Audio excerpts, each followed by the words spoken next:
大家好，今天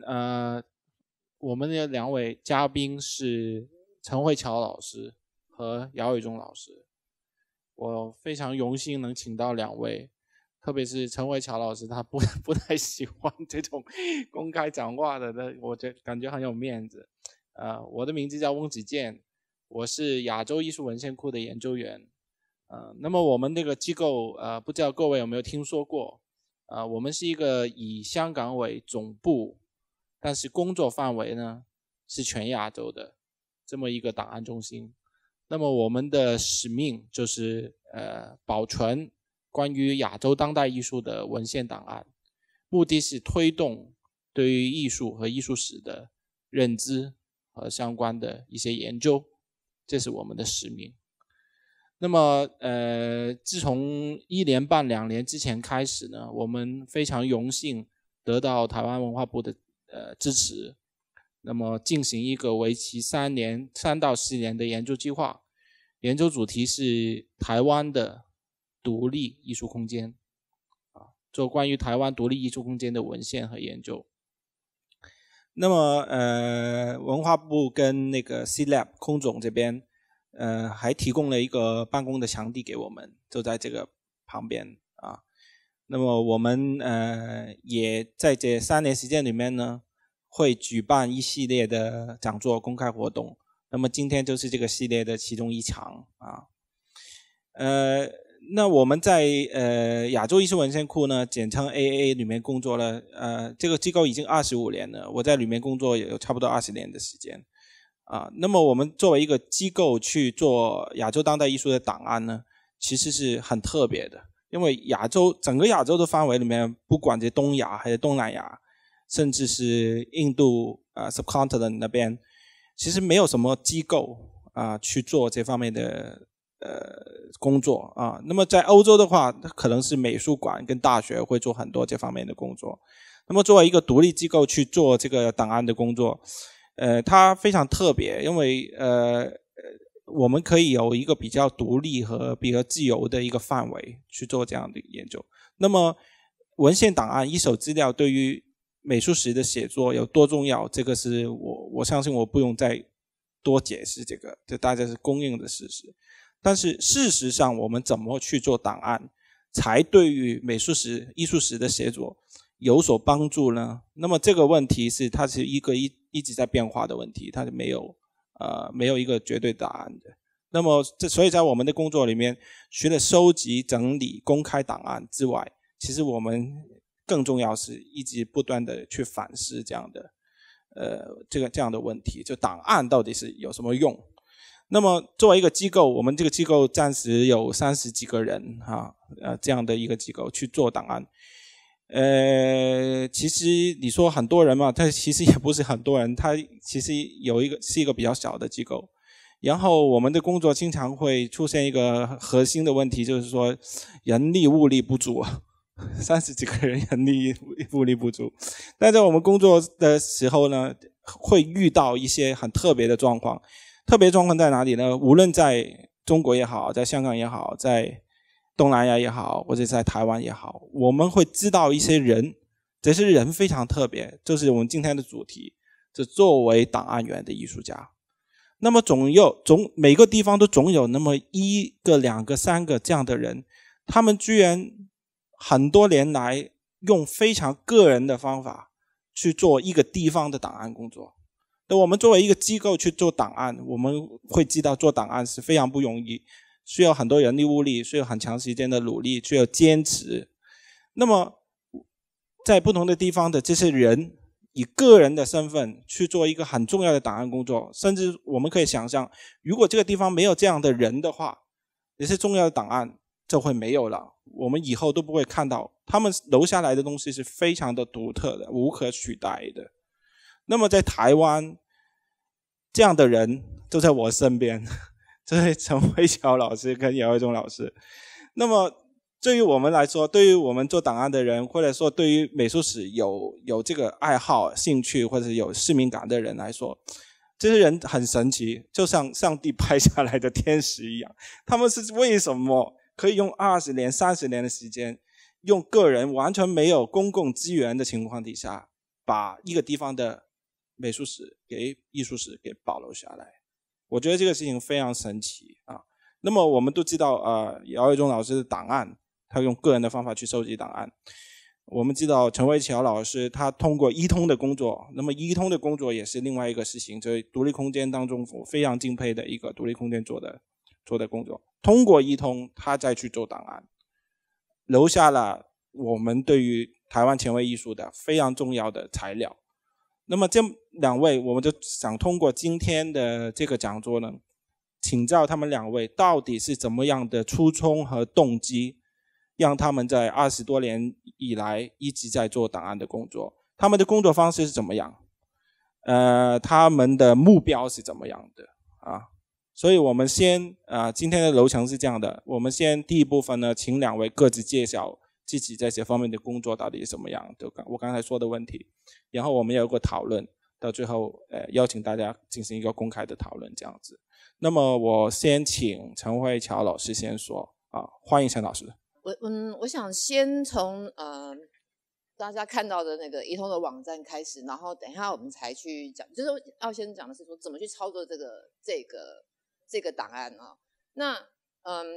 假设你进了一通的网站的时候，你会看到一个东西，就是那个一通的年表。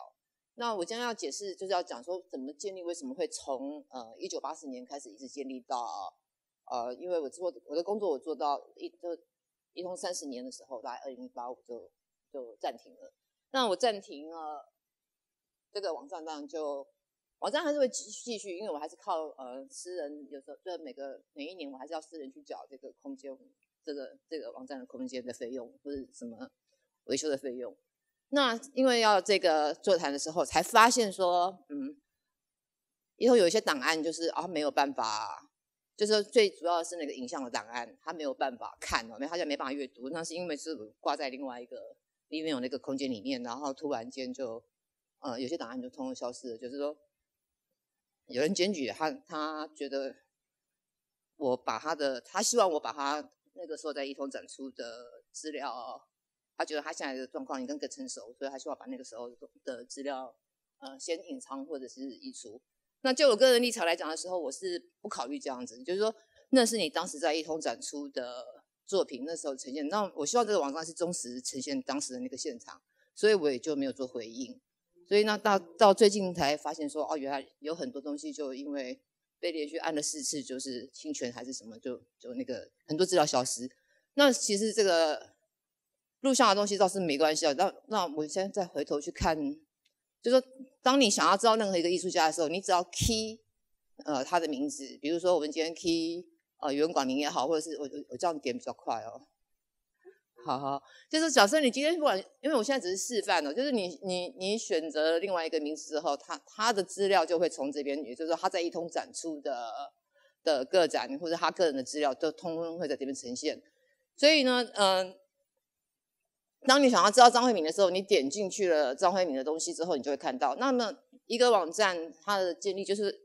我先讲就是这个怎么用。你会看到他的简历年表，你会看到他当时的个展字数，就是那个档期，你会看到他的相关评论，你也会看到艺术家自己写的文章，然后包括他自己的网站连结。那然后再回去的时候，你也会看到，现在就是这个地方出了问题，也就是说这个 email。可是呢，因为我为什么特别选了张惠敏，是因为张惠敏的 link 是在他的自己档案，所以那个录像符号，如果你点进去的话，就是你就会看到这个他的录像作品。那其实一通有很多录像的东西都在这个 email 上面。那比如说建中的本来好几个，可是现在只剩下3个，我也不懂为什么。就是说好几个人都那个档案，光是原稿名一个人就已经有20几个，可事实上是不止这些至少有上百个吧。那我这个只是要解释你怎么去看这个网站的部分也就是当你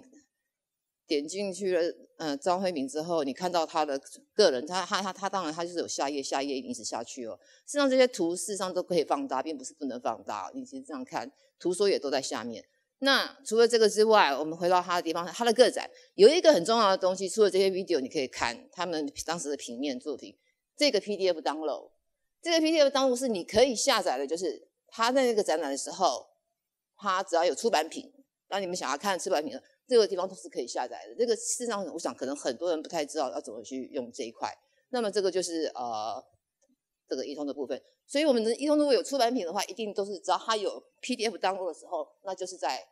是你要查那个资料，那个展览的详细的展出的什么都在那上面。那这大概就是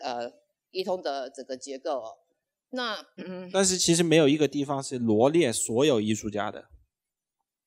罗列所有什么意思？就是说我所有的简说的开始，要不我就搜寻，要不我就通过他们的展览。你要通过他们的展览，因为我们就是搜那个艺术家的名字，也就是说因为一通还是以艺术家为主轴，无论如何这个空间是艺术家，大家就是说那时候讲长手精神，就是每一个时期都有不同人的参与，每个人时期都给了不同意见，每个时期都很投入，都把这个地方当一个很有归属感的地方。那搜寻的时候为什么用这个艺术家的名字，就是这个来源。而且我们考虑过，如果说当我要用所谓的关键字，那个分类非常困难。我不可能去把说这个艺术家他有影像作品，所以我把它列成他叫影像，对不对？那我如果说今天他又不是真的影像艺术家，你 key 了影像2个字之后，什么东西通通都跳出来，那这个页面会非常乱，你就没有办法真正去理解一个艺术家的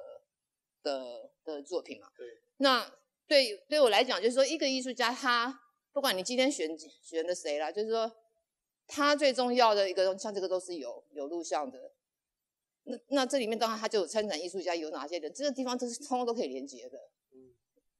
相关评论这个东西也很重要，对艺术来讲，当然就是说他一个展览搬出来的时候，他有谁去评论，所以这个网站他就当然扩充到就是评论的部分。假设今天这边有一个篇评论是比如说谁讲了之后，这个他如果不是很长在那边，或者他只是一般的报道，那这个人的 link 就进不去。那如果说他是随便讲什么好了是，他应该也是要进去。就是大概你知道的艺术家评论，比如说赵伟慈好了，那么你就会进到他的页面。那事实上你搜寻，你也可以搜寻到评论的名字，就是大概就是这样子，就是它是可以这样连接来连接去的。那这个大概就是一通网站的结构。那我们等一下就是就是为什么从1984年建构这个地方？这个是那时候，因为在这一通这个30年的里面，就是大概往后的前进吧，大概2000年开始吧，就是很多国家还开始在讨论所谓的另类空间，或者是独立空间，或者是替代空间。那一通常常就是受邀要去介绍。那不管是我出国展览也好，或者是只要有需要，就是我被邀请要上去台讲上台演讲的时候，我当然都是先介绍一通之后才去讲自己的作品。所以我其实在讲空间这件事情，我已经讲得很 N 遍了，就是有时候会讲来疲倦，讲来讲去是这些了。那但是我是因为我看到他们真的这两位他们非常有诚意，所以我就还是就是再把过去做过的介绍，然后这个大概就是2015年的时候去光州的时候介绍的。所以那时候我就简单的先讲了一个这个空间的年表，所以我就是从1984一路空春之一郎开始，然后你就可以看到说一通是谁是什么时候成立，哪些团体在什么时间成立。那比如说你可以看到我的眼睛国家养他们在哪一年啊，然后有一个简单的归类啦。那个时候就是说北艺大的学生，或者北艺大毕业，或者是文化的，或者是哪里，那是我自己大概大致的归类，并不是真正非常的明确的。所以呢，SOCA的时候在这里成立。那当然 SOCA 跟春之对我来讲，对我个人来说它蛮重要，就是因为我是在这里面认识的这些人，然后开始了。那你就可以看到说他们同步的时间就是这一排其实基本上都是台北画派，只是他们成员就是从吴天章一开始的时候，吴天章跟鲁一仲跟杨茂林，还有另外一个他的名字我突然忘记了，就他们连续一直持续下去，然后变台北画派之后又变成汉图社，就是说这一支他们一直都存在，只是名称不太相同。然后你可以看视觉艺术联盟它什么时候成立，然后打开当代，就是大概这个大概就是一个简单的年表。那再下一页就是说，就是我想事情的方式啊，大概就是说现在都是卫星嘛，好，卫星成像这一类的。那卫星成像其实我觉得它最大的目的就是政治啊、经济啊什么的，你可以马上看到。地球以外的世界，你怎么看到这个地球哪一个城市的办？可是它其实我觉得主要目的就是监视。其实它政治用途比较大。对我来讲，也就是说，其实谁有核能，谁有什么的，它其实那个是底下隐藏的东西。可是那个如果是那样的东西的时候，你不是及时看到的时候，你其实会有点没办法看到。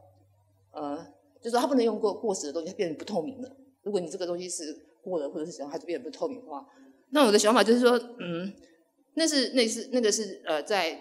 在那个国际间或者政治上，这个用这个去思考，这是刚好就是这个演讲可以提到的，就是刚好想到这个想法去对应这个。那我觉得文化资产就是要透过这些，我觉得用的所谓的卫星成像，但是我们讲的是透过过时的这些成像，就是照片啊、录像啊、文字啊，它是累积来的。那一通的网站就是透过这样子一档接一档的那个展览来建构，那也是经过每个艺术家、评论家他们成年累月的在跟我们身上的累积嘛，所以我就觉得这样子，我们才得以在这个世界上建构自己的舞台，然后有了自己的位置。这个是一通的那个情况。可是你看这年表的时候，你就可以看到说，82年的时候，其实那时候是林寿宇回国的时候，他其实他的那个白色极限主义的时候，他蛮轰动的，就那时候造成一个影响。那他就影响了谁呢？他就影响了庄府跟赖楚德他们这一群人，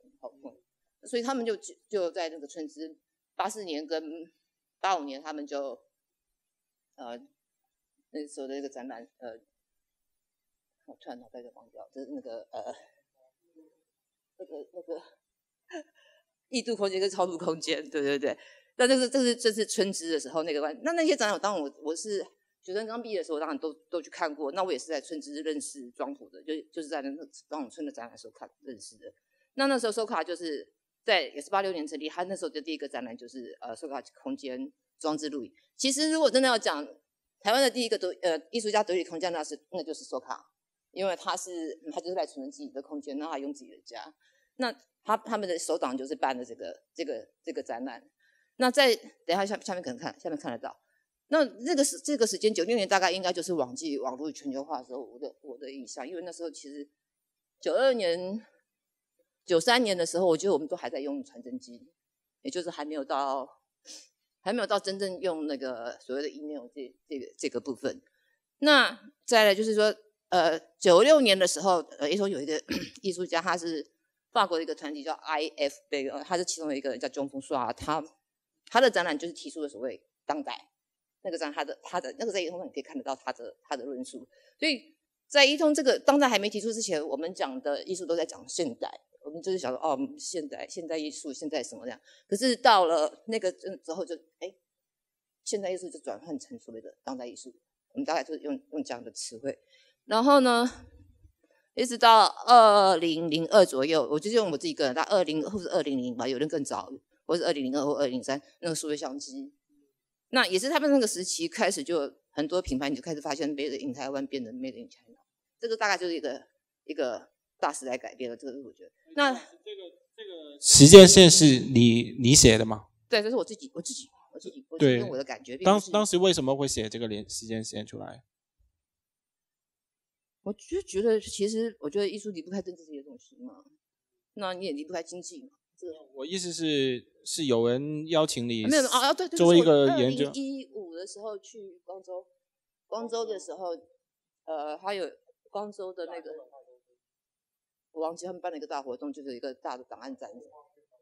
对，他有去，对，就是那个，对，那个地方做。那么2012年的时候，就是那个王品华他有在高雄策划一个，就是当空间成为事件，就是现代部署。你看那个时候在讲现代部署。那就是从这些人，就是说席朗啊也好，2号也好，或者是那个春之他们开始看来是这样。那他们想要知道一通的旧网站，就是说一通1998年的时候，那时候就是我们先花了6万块，就是做了这个网站。那这个网站当然很基本面的，它就是会介绍一通的序言， 98年的时候，我们弄了一个这个这个简单的那个这个网站是当然我们本来一通是一个非常非常困难的空间，可是你经历了10年的时候，可能开始就是说那个时候大概那个前10年应该算一通的最精力最旺盛、最有活力，然后也是最有开创性的时候，所以各国的艺术家也好，各国的策展人一定都会来这边。那你当然也是需要一个，好像你就是别人，你也留下他们很多资料，你也参考了他们空间的网站这一类的哦。所以我已经那时候98年，我们好像还有一个活动，一通10年，一通10年就是有一个大那个等一下会放到。那大概就是这样，就是我们就做这个网站，就觉得你要跟这个世界尽量能够去同步嘛，大概是这个意思。那么这个网站你就可以看到说，它简单的一通介绍，印刷成平面图，然后你也可以看到，我应该再倒回去，好，或者是一通的序言，然后他怎么开始，他未来是什么样的想法然后怎么去形成的，这个大概是这是旧的版本啊。那当然他如果这样子也无所谓啦。那么还有另外刚刚你看到另外一个一面就是艺术家，那每一个艺术家呢，当然我们就姚瑞忠在现场，我们就用姚瑞忠了，也就是说他会当时的个展的呈现，然后他的简历。那么你如果点他的个展，你就是会看到他那时候的，可是其实这样是真的非常简化，你看不出一个，可是在当时他是可以的，也就是说那个时候那个年代的时候他是 OK 的。那你也可以看到，就是这边就是他的个人记录，他个人简历这样子。那这个是98年的那个旧网站哦，那这就是新网站的你现在看到的这个状况。所以这些可以连接的录像东西，就是在日后再来一个再重新上传了。那新网站是什么时候做的呢？新网站是2008年，也就是说2008年我们可以拥有这个网站。其实我就应该讲说，从1998到2008，应该一通就是算是一个守成期，也就是说，你已经进入一个东西，它全部一切东西都是所谓的专业化，或者是你必须被逼的也要专业化了。也就是说，你很多时间你必须要有计划性的，你必须要怎么样，可能就大概是这样。那一年就是刚好10年的时候，我们很幸运，就是我们有新竹货运的陈先生他赞助一通，也就是说他那一年赞助一通的那500万非常关键，因为一通其实在那个时候已经负债将近快3000万了。那他的那个他的负债，他的那个500万几乎可以简直就是改变了一些事情。也就是说500万他让我们可以做网站这件事，这个网站总共花了60万，就是40万给城市设计跟要帮我做这个我要怎么样结构的这一块，然后另外呢也就是买一些配备，也就是说电脑啊或者什么，然后有些东西我们都来就是这样子。那其他的费用它就是拿来就是我自己就因为那是20周年了，20周年其实那个活动也蛮大的，同时20周年也在 VT， 那时候还有一个 VT 的那个个案飞机驻村艺术家的活动，就是说它是这时候是两边同时在办。那个500万里面，就是除了网络，除了员工薪水，就是说那是我有史以来那一年有薪水的，就是他认为我这样没有薪水是不应该的。然后再来就是一个是他希望就是他们建议希望我们上国际广告，所以我们花了大概有将近100多万块，200万吧，就是说 iPhone 什么什么这些都有上去，因为这是他们的期许，他希望我们可以走上国际。那也因为这样子说，他也会收藏作品，就是那一年事实上一通的每一档，就是那一年就是2008，一通的每一档几乎都有售出，而且那一年的艺术家几乎真的收入都蛮高的。也就是说当他有收藏这个作用的时候，包括录像这么难收藏的东西，他有这样下去之后，他会带动周边的人，就是说那这个作用之后，它就产生了另外一块，包括姚瑞忠的展览也非常卖，是吧？就是所以那一年虽然国际上面的经济状况叫做走下坡，但是一通的那一年却很好。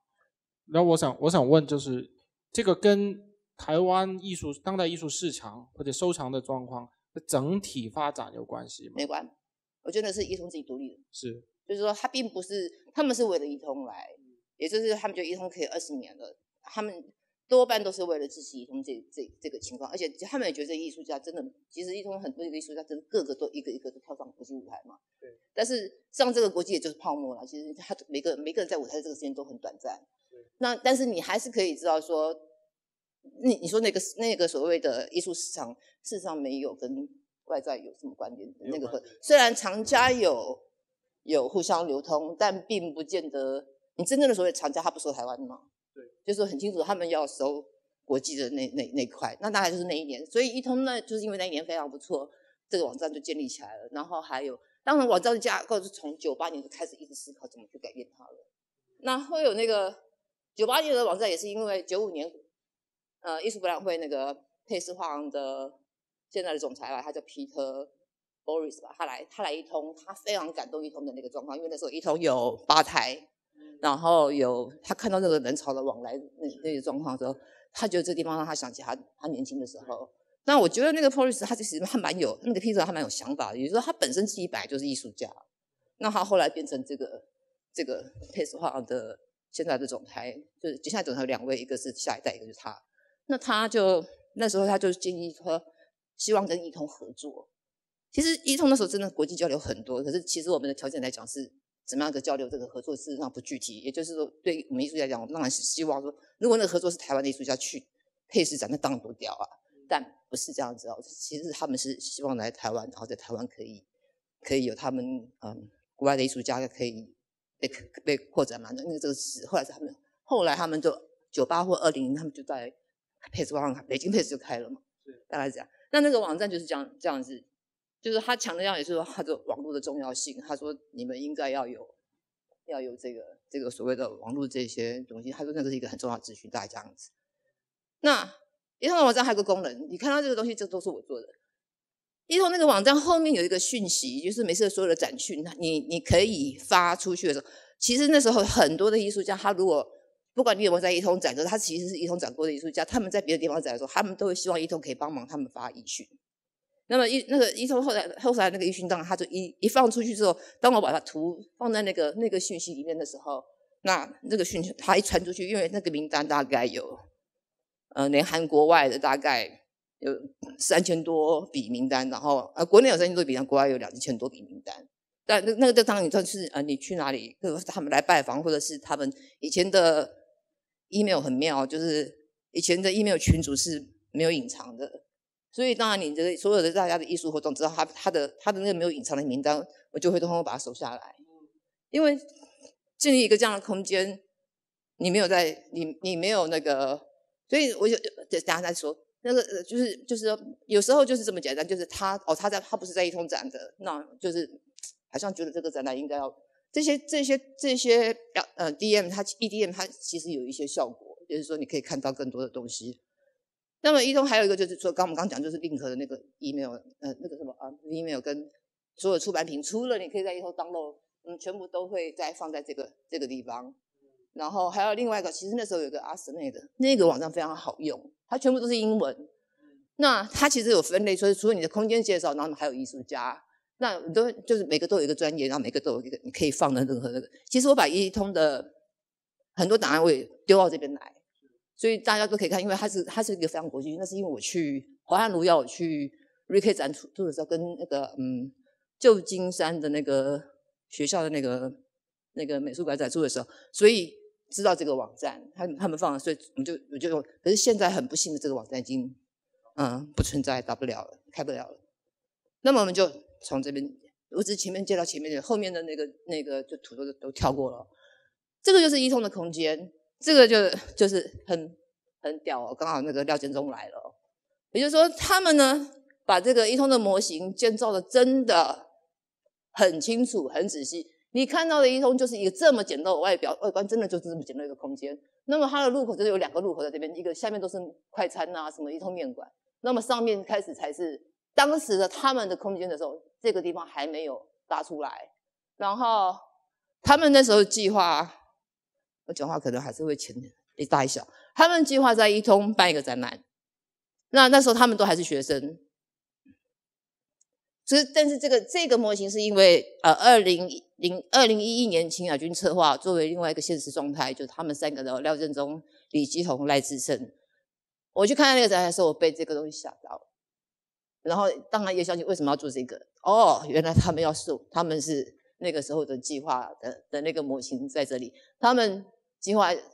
在这边，在这个空间，就是他们可以自己做一个楼梯，他们可以在这边生。他们可以在这边生活，他们可以进去，他们在里面，然后可以有这个撞球间。但是我记得这个计划很不幸的是，在那个年代，这个计划不能执行。就是说，一中其实基本上很开放，可是它又有它的现实条件，房子是租的。那么你们的计划里面，里面有一个计划，你们要在这里面生活。那我不是不心疼他们，那关键在于是有一个艺术家，他要在这个空间打一个洞。也就是上下楼层之间，他要打一个洞，那个东西绝对没办法实现。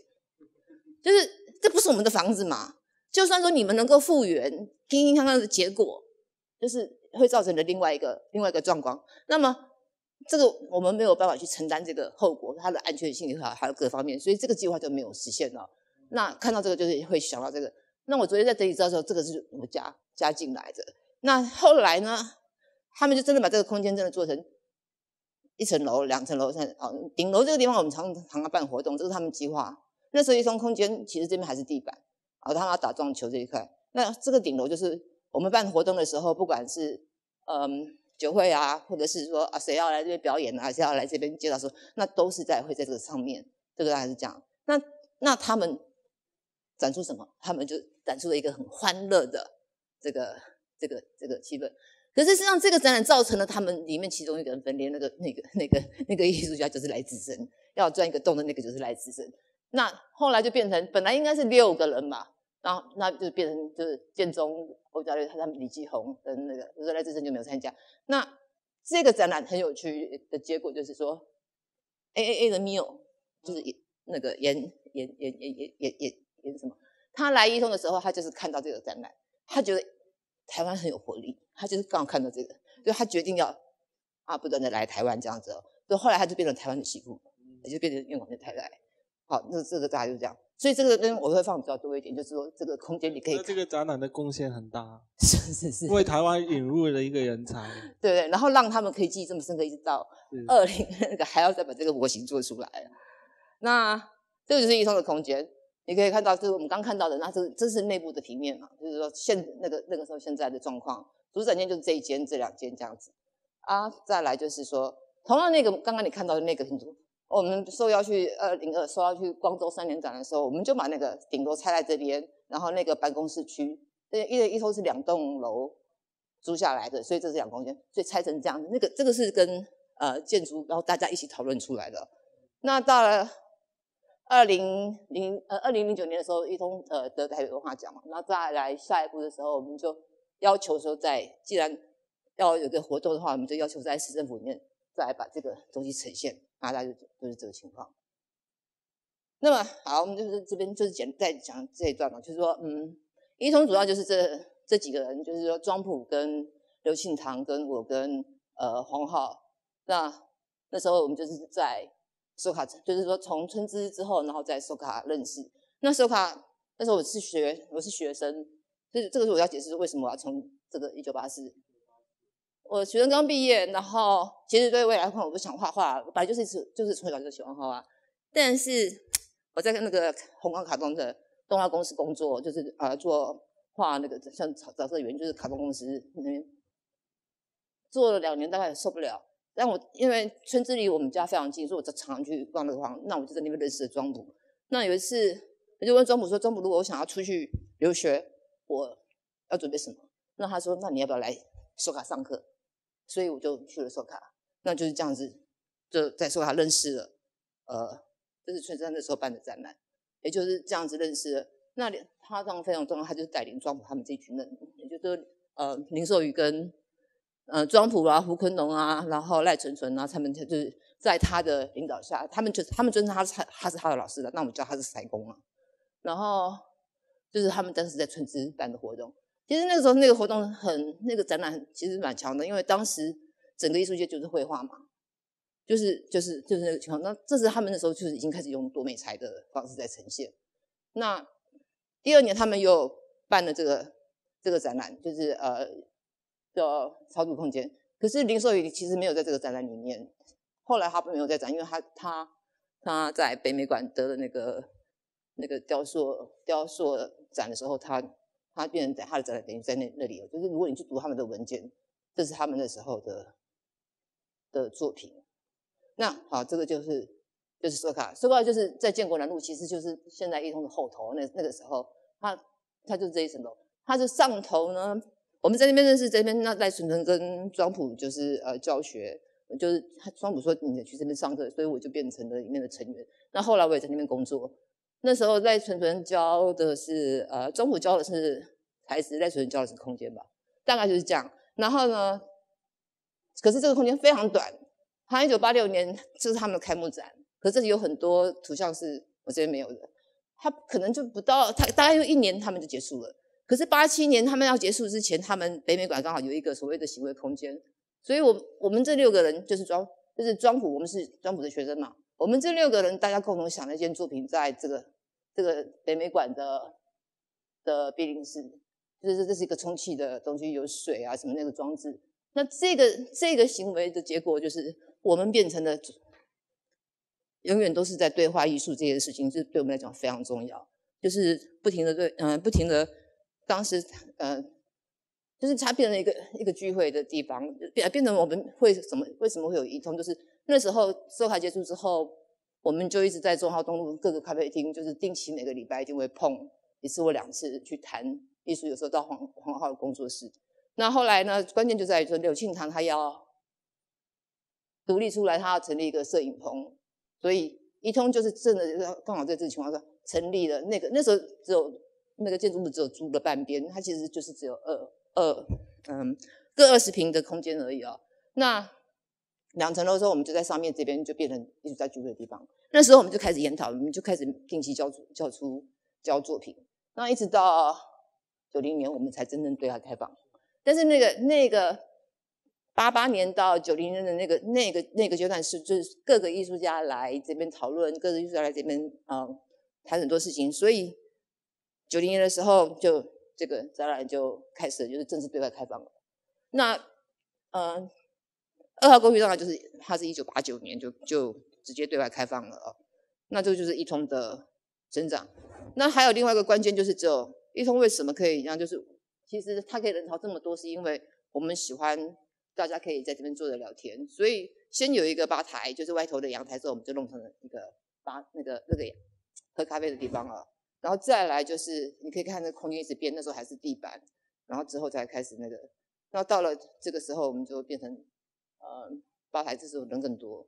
那就大概就是前这个20年的状态。但我觉得最可爱的就是大家办活动的时候啦，就是我们讲了一个把观念穿在身上的时候，就这群人大家在弄衣服啊，每个人做了一个自己的符号印在作品上。那时候参与的这些人，就是开始就是那段时间就是郭世勇，你看到这边就是有黄浩啊、季铁男啊、汤王珍啊、郭世勇啊、庄普啊、陈凯王。那当然这些人现在当时都是刚回来的，没地方或是兼课的，那他们现在都是校长啊、美术馆馆长啊，或者是什么，就是大概就是那个一个阶段。然后这是大家工作的状态。我喜欢跳到更下面去，就是因为所有的这些展览你们其实都可以在那个网上看得到。但是还有一个就是这个是10周年，10周年的时候展览真的也是都是爆满的，就是那个时候就是一通跟国外的策展人接触，那么侯汉儒也好，那个高明路也好，有很多就是因为就是这个座谈会认识的，所以呢，一通的艺术家很有机会去国外展出，就是当然他们也是一个这个我觉得非常重要，我们要意识到这个问题，陈老师，就是在那段时间，就是我个人也有这个感觉，就是一通的重要性在于它的好像是台湾艺术的一个国际上的一个窗口啊，就是国际来，因为那个时候刚好是变国际双年展爆发的时期，对，很多国际双年展，所以慢慢开始出现这种国际策划人，他会全亚洲的跑。那段时间也是差不多亚洲艺术文献库成立的时候，2000年。对，所以说那个时候是非常的活跃的一段时间。然后我们也会听说啊，比如说那个国际策划人来香港，他就会来亚洲艺术文献库。下一步去哪里？去台湾。你去哪里？就会去一通。其实是这样子。所以说他对于包括我们这些外地人、外国人，我们想去了解台湾的艺术，通过网络的话，第一个门面也是一通的网站。所以它在当时来说，它不单只是一个档案库，它是一个很重要的一个交流的一个进口，我觉得。所以说这个网站，但是我们现在从今天我们回到档案的问题来说，我们哪天也谈过这个问题。对，其实你在做这个档案，做这个一通的网站、一通的档案的时候，你是从一通的出发点去做的，是你不是从台湾艺术这个宏大的出发点去做的。但是恰恰就是因为一通的重要性，所以它的覆盖面很大。他在一通做过展览的重要的台湾前卫艺术家是很多，绝大部分多多少少跟一通有点关系，所以它这个重叠面很大，重叠面很大，所以一通的档案就很大程度是台湾前卫艺术、当代艺术80年代、90年代、2000年代的一个呈现。对，所以因为很不一样，是说，一通它有一个比较大的自由度嘛，就是说你只要你想得到你能做的，当初的那个就是非要把那个打一个洞，那个楼上楼下打一个洞，那个不太能实现。多半你要做什么东西，我们不会去干预。那么呢，你们要布展多久？没关系，反正你就是弄到完，陪你到完。那像袁广明有时候每次作品还一定盯到最后，或者是说你还陪他熬夜，隔天开幕。就是然后还有一个就是艺术家很喜欢到一通聊天。有人可能那个就爱喝挺熟，各方面什么所有事情都在，大家都会在那边聊到天亮啊，什么一定都陪着。所以那个交流当然很重要。那个自由度让每个艺术家可以放手一搏嘛。那个放手一搏，就这个作品出来之后，你才会被说我们本来说人重要，可是你还是作品要先被看到。所以这个各国的艺术家来的时候，他当然就是看到当时的资料，可是那时候其实是还没有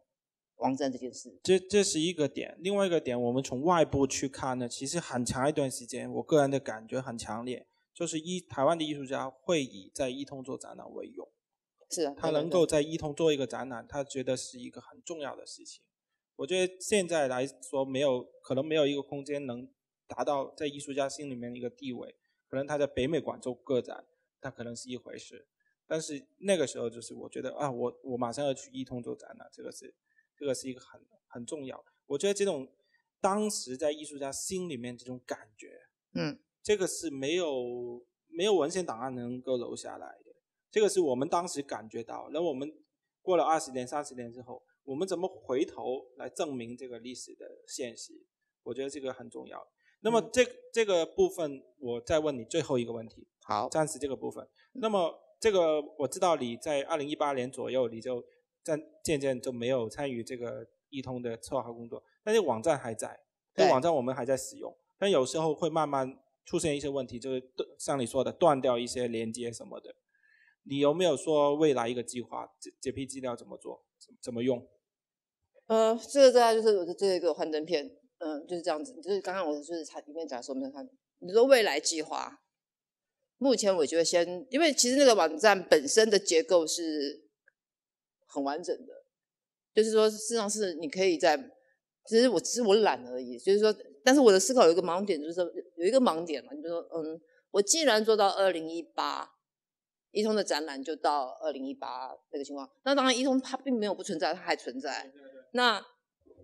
我为什么不做？是我觉得我已经看不到未来了。也就是说，当你在第一个10年开创，第二个10年守成，第3个10年的时候，其实就一直在重复，你也看不出真正未来你还可以突破什么。而且其实上，你虽然还了前面的那一笔钱，就是那一年还了2000万左右，或者是多少忘记了，可是下的10年就继续累积债务。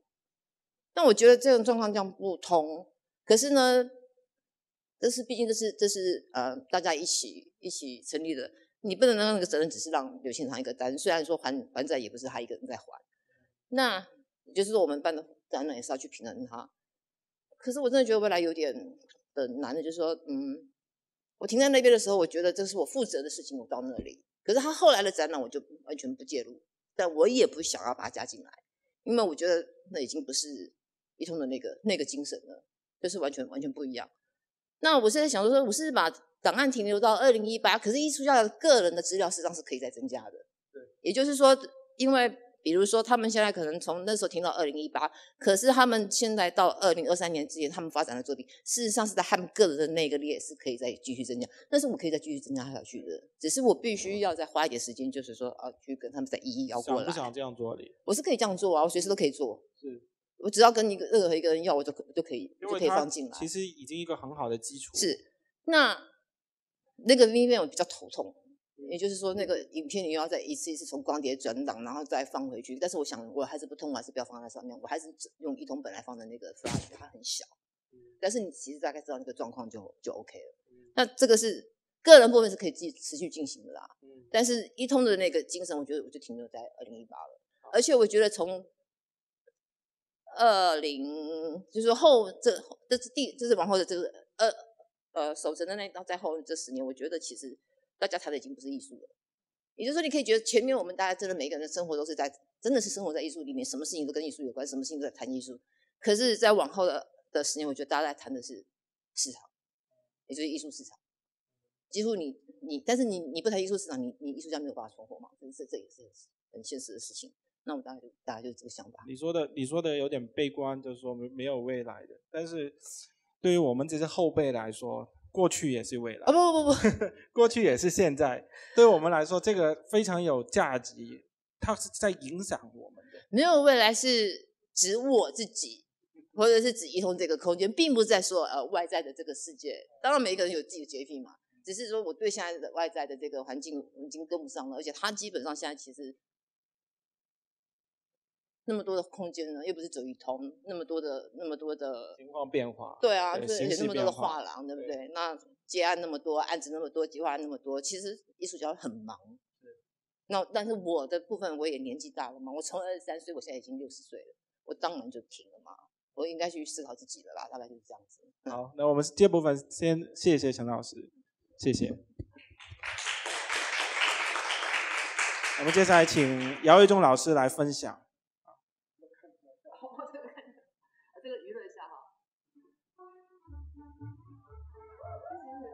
苏格兰舞，这我再讲一下。当然，这是一通的另外一个很有利的资源，就是说他们真的给艺术家的待遇非常好，就是每个参与过的他才知道。但是呢，这些艺术家真的，大家这个展览让我有点吓一跳，是每一个人怎么那么开心穿苏格兰裙，特别是男生。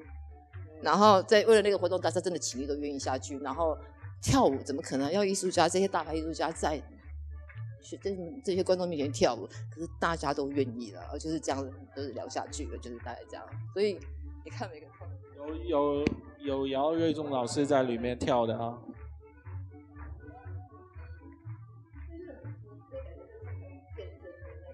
对。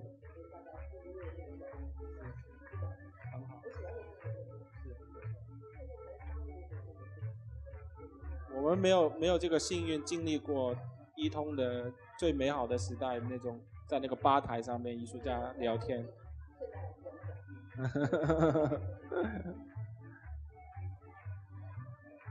好的，姚老师，请你来，谢谢。好，谢谢那个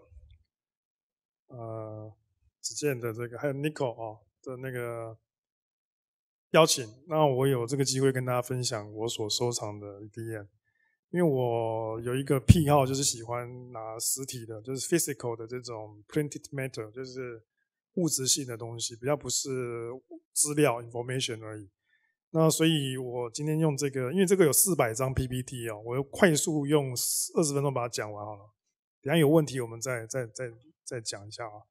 因为我们今天其实要讲的是一个艺文结构图这个就是这个 archive 这个部分。刚子健他们说那个 AAA 就是 Asian Art Archive， 其实是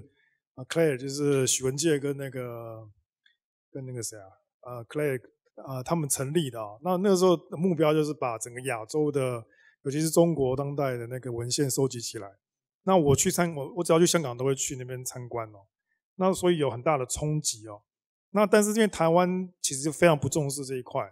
所以为什么到现在好像大家在谈档案谈田调？那什么又是档案呢？什么是田调呢？那所以我用这个来跟大家讲一下。其实刚刚这个就是刚刚那个乔所提到的，他们那个去北美馆的那个展，这个展其实都是我所收藏，我那边又收了6万多份把我家就是工作室堆得满满的。我现在还在就是可能空间不足还在想办法。那因为我收集的都是这种所谓的已经有继承事实的，虽然无法被修改。那像刚刚这个其实细节有都谈到，包括像这时候当时是苏瑞平发生的这个把那个某位艺术家的作品踢烂的事件，后来导致那个告上法庭。这个，但是另外一个，我是说那个时间有蛮多这种展览的呈现那这是我以前这个没有发表过，这是1987年的时候，那时候刚好解严，所以那时候在自己在想要做这一类的东西，但是那时候比较没什么机会，说包括像当时有拖地红这是在台北尊严或者说当时有参加雄狮青年奖是1988年的时候，那因为雄狮空间也收了，那还有就是北美馆那时候有一些关于所谓的这个新现代主义的这种现代艺术的这种推展，包括像新展望还有后来的台北双年展，这都是当时留下来的资料。那这是台湾档案室，就是有这个当时吴玛丽连德成，比较像是2号公寓的主干为主的。那这个是你们看这个很奇怪，这是王俊杰所做的因为当时他用这个拼贴手法来做了一个报纸的一个版面构成。那还有说就是那个年代因为是一个属于要打破很多规矩的年代，因为解严了嘛那所以很多的包括旧的一些价值观包括像是两性的价值、两性伦理，还有一些对待情色身体的解放、政治的禁忌，还有一些言论的钳制，都会进行一些突破。那所以很多的艺术家是用身体，比如说像侯俊明喜欢用身体来谈那个性解放的议题这是我在泸州时期的那个个展。那这是我以前是画这个超级写实主义的。那很多人开始也用国族政治议题来做批判，这是早期的 No One 那个现在也收了那因为我是比较全面，比较不是讲单一一个空间，所以比较多的是跟艺术团体那这边一个迷思就是说，艺术团体会不会等于艺术空间不一定。像刘秋日早期的时候，他是做那个游击战，所以到处去做他的绘画秀，后来才成立了豆皮艺文空间，那后来也收了。那有个重要的是这个，我们那时候去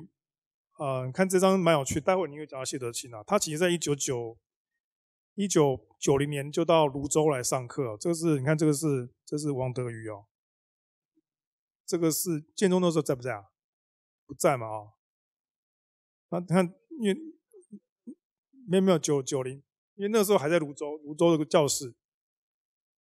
然后你看他都睡着了，然后这个杨春兴也睡着了，其实大家都睡着了。理由等一下你可以讲一下，就是量化的关系。那是91年的时候，我跟江如海去在北美馆的一个个展的一个档案。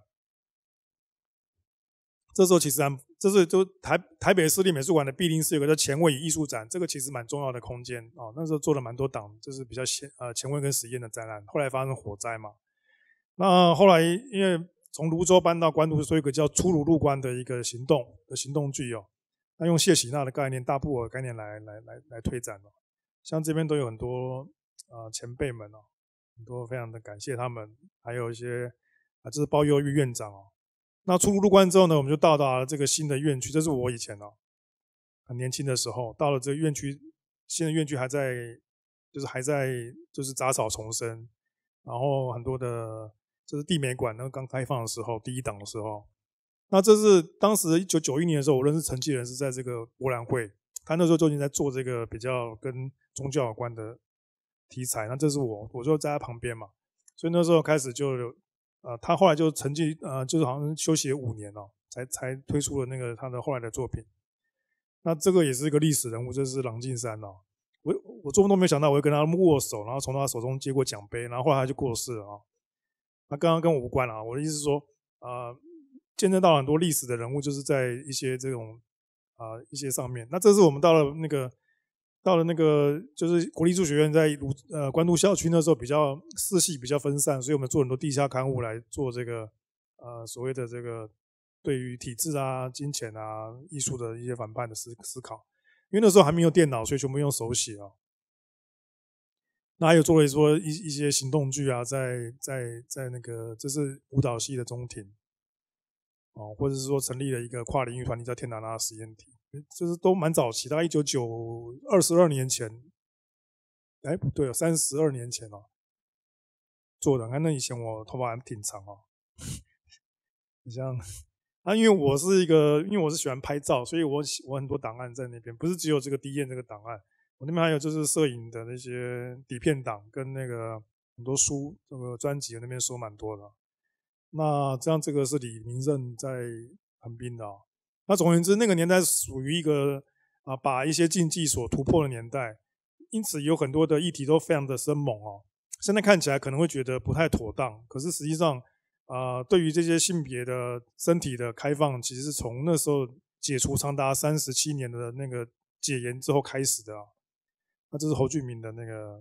还有吴玛丽的一些作品，我们看一下。那这边又碰到一个问题，说谁？因为那时候还没有策展人制度，而且那时候也不叫做当代艺术，叫做现代艺术。那到了那个汉雅学院在90年代的时候呢，张颂仁请的那个陆荣之来做这个90年代新观念族群。分成了6类，开始有策展人的出现了。策展人这个名字也是陆荣之老师所取的 ，curator， 因为比较难翻译，在西方来讲比较像是美术馆馆长或是总监的意思。那二号公寓也做了很多的这种书啊，他们有很多的论坛。那因为那个时候还没有数位化，所以大概都是用地下流通的方式在交换了。那因为我收的都是这种邀请卡跟这种所谓的刊物比较多。那所以它的造型跟杂志上的那个比较不一样，杂志那个都是统一版面的，那这个都是属于所谓千变万化型的。那拿到手上的质感跟那个它的亮感都非常的奇特啊，都蛮不一样。这是93年科技艺术展。那这个张是那个以前那个关渡美术馆还没改建装内修的时候的原始样态啊。这是那个赖香林找我去拍的。那刚刚有提到说喜朗因为它是就是有团体可是没空间，等于是打游击战的方式在各地打游击。早期的话是有邻居承接人高崇林，后来有那个王俊杰加入哦。那这是邻居的一些作品哦，我们快速看过，因为有400页哦。那这是新乐园最早的那个开幕的那个标志哦。那因为我发现新乐园它比较偏本土，而且比较偏美国。那个一通有点比较走那个欧洲比较对，那这是早期的就是2号公寓结束之后搬到龙江路的时候的第一档个展，就是这一档哦。那他们也办了很多的这个论坛。那后来就是这个当时由清政府就是在台北县，然后就是蛮支持当代艺术的，所以这个在94年开始做了台北县美术展览馆展览会，打破以前的台北县美展制度，也跟当时的台北双年展相抗衡哦。那这是当时的一些资料，大家先快速看一下。然后到94年的时候呢，台北双年展还是一个竞赛展那时候有入围6个得奖。92年的时候还不是有入围者跟得奖者。那么总而言之就是在96年的那个双年展比较重要，我待会会讲到。那这个是人民公社也是收掉林金环的这是他的寄给我。为什么会寄到新道法师去？总而言之就是用一个方式来哀悼这个他们那个地方被拆除的那当然这前面谈到是台北画派，就是101 101就是吴如一仲、杨茂林吴天章他们几个就是反正就是那几个然后后来就是一直改进那这个其实都有故事。那因为今天时间不太够，所以无法详说，因为牵涉到很多的其他的他们比较偏文化大学系统。那文化大学有一个这个罢课声明，是因为当时的许坤城主任呢有强烈的要求同学画所谓的类印象派风格。那当时的秦正德因为不太喜欢这种，所以就开始罢课。然后后来是由这个黄志扬跟那个洪东路开始支援了，所以他们两个本来是要被退学的。那洪东路因为很不巧认识那个董事会的那个校长的那个他的哥哥然后后来就没事了。这他跟我说的，我那边有采访记录。那总而言之，就是这个事件影响了那个秦正德后来做的那个小草艺术学院还有他们也成立一个叫法西斯的艺术团体主要是由乌云山庄的这些在校生跟毕业生所联合成立的。因此这个文化大学在许坤城接任之前呢，其实还是非常是台湾就是当时有艺专系统跟文化大学系统两股主力。那时候师大那时候已经开始要下去了那北艺大那时候还正要上去，那时候还不叫北艺大，那时候叫做艺术学院那这是法西斯的成员那当然这个也收了，像这个是我们上课的时候，这个是张正仁这周成良、陆培林，这因为我在拍照那这个是当时上课其实就是聊天基本上呢比较非常的松散就是对于这个念过科技大学的人来看我们这种课的话，就觉得大家都在轻谈的感觉比较多那后来我们因为学校比较是在山上嘛，所以跟台北市离很远，那我就常常跑去甜蜜蜜去找吴宗伟这是吴宗伟的甜蜜蜜，因为是在公馆，那他就开始做了所谓的波兰生活节。那时候我们都会去那边办很多的讲座还有很多的展演。那这个是当时在永福桥下福和桥下面做的这个波兰生活节。那他们也会每个礼拜都会办一些所谓的活动，所谓的地下活动，都用手写传单可以看到很多蛮有趣的，比如说像这个林奇卫的或者说早期的有很多奇奇特特的展出那这些其实都是给我们很多养分，因为我们在那个地方认识很多奇怪的人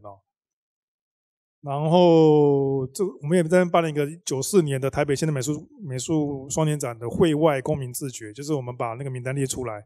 叫大家去填哪一个是你心目中的好作品，然后把它展示在那个甜蜜蜜里面那当然当时那个也有很多批判的声音这是蒋勋写的。那当时也做了很多的，因为当时电脑还没真正的出现因为太贵了，所以当时还是用手写的，有什么共和报苦闷报还有什么大片报卫生纸，这是所谓地下刊物的潮流对，都用手的。对，那这是合体互换，就是所谓的波兰生活节，其实本来叫合体互换然后后来改了之后呢，就这个是他的手稿，因为这个手稿像全部都在我工作室那这是吴宗伟写的，还包括这个合约正本后来他做了一个后宫艺术记，这个其实你们看黄明川的都可以看到那个相关的文献资料，不过这个是正式版本都在我的工作室那边。那这是企划案，就是空中破裂节的企划案。那这个其实是蛮稀有的，因为全台湾应该就我那边有。它主要是谈整个细节过程，如何的这个漂浮还有怎么悬吊跟打结还有包括所有的活动细节所以这个尤威应该看得蛮熟悉的他之前做的那个叫做什么那个谁吊起来，就是根据这个来做的。所以就是说现在像有流行一个再创作的方式，或是再诠释的方式，把文本就是过去文本进行一个再诠释的一个跨时代的对话那这个对话我觉得也是年轻人对于所谓的那个过往的一些历史的一种怎么讲，就是在进行深度对话的一个过程，我觉得挺好那这是2000年我把因为那个许文瑞策划一个许玻璃珠，然后我是担任那个他请我去帮忙布展，所以我就找了吴宗伟去，然后他就带着他的小孩叫做 M 跟他的怪妹妹然后呢我们就开始布展。晚上的时候呢，因为我倒车的时候不小心压死一只狗，我们就把那只狗拿去华山的广场开始生火，生出了舍利子，没有不是舍利子那个狗骨头啦。然后后来就是边烧火的时候呢，就有人在那边打非洲鼓林鸿章跑来打非洲鼓，然后于鹏就在旁边喝茶打气功，然后还有很多人就在那边开始就是玩火所以后来才画了火骨会。然后火骨会之后就被人家抹黑成为什么摇头 party 其实因为是当时的华山其实是非常复杂的一个地，大家要抢那块地那总而言之，革命是失败的。后来吴仲伟就转进到了保障岩，保障岩之后呢，也是被400个警察抬出来那总而言之，就是我们发现这过去15年，就是从文创开始被积极的提倡之后呢，政府无所不用其极的在收编所有空间，所以艺术家基本上现在不是丢标案呢，就是去参加比赛，然后空间其实在台北，各位去经营看看非常的困难，因为房租很高，然后这个加上这个很多的商业市场所以基本上在台北现在的第一代的这个替代空间基本上都那个名单我再给大家看一个名单，基本上都消失那这就是林国武呢的一个邮递艺术这个比较有点敏感，请各位不要上传，可能会被停权那这个是当时用邮递艺术来记的对于历史跟政治的一些看法，用所谓的99神功就是这个神功来探讨所谓的阳性父权的这个概念那因为这个也蛮争议的，刚刚快速跳过对，他会寄给美空间，但是因为他那个其实现在还在做那因为林国武跟台北画派有一些争执，所以后来才改成汉图社这个我就不多说。不过因为林国武因为刚刚有一章是被李仁威告，然后呢后来我不是出一本那个台北装置艺术的书吗然后他就有一天跑来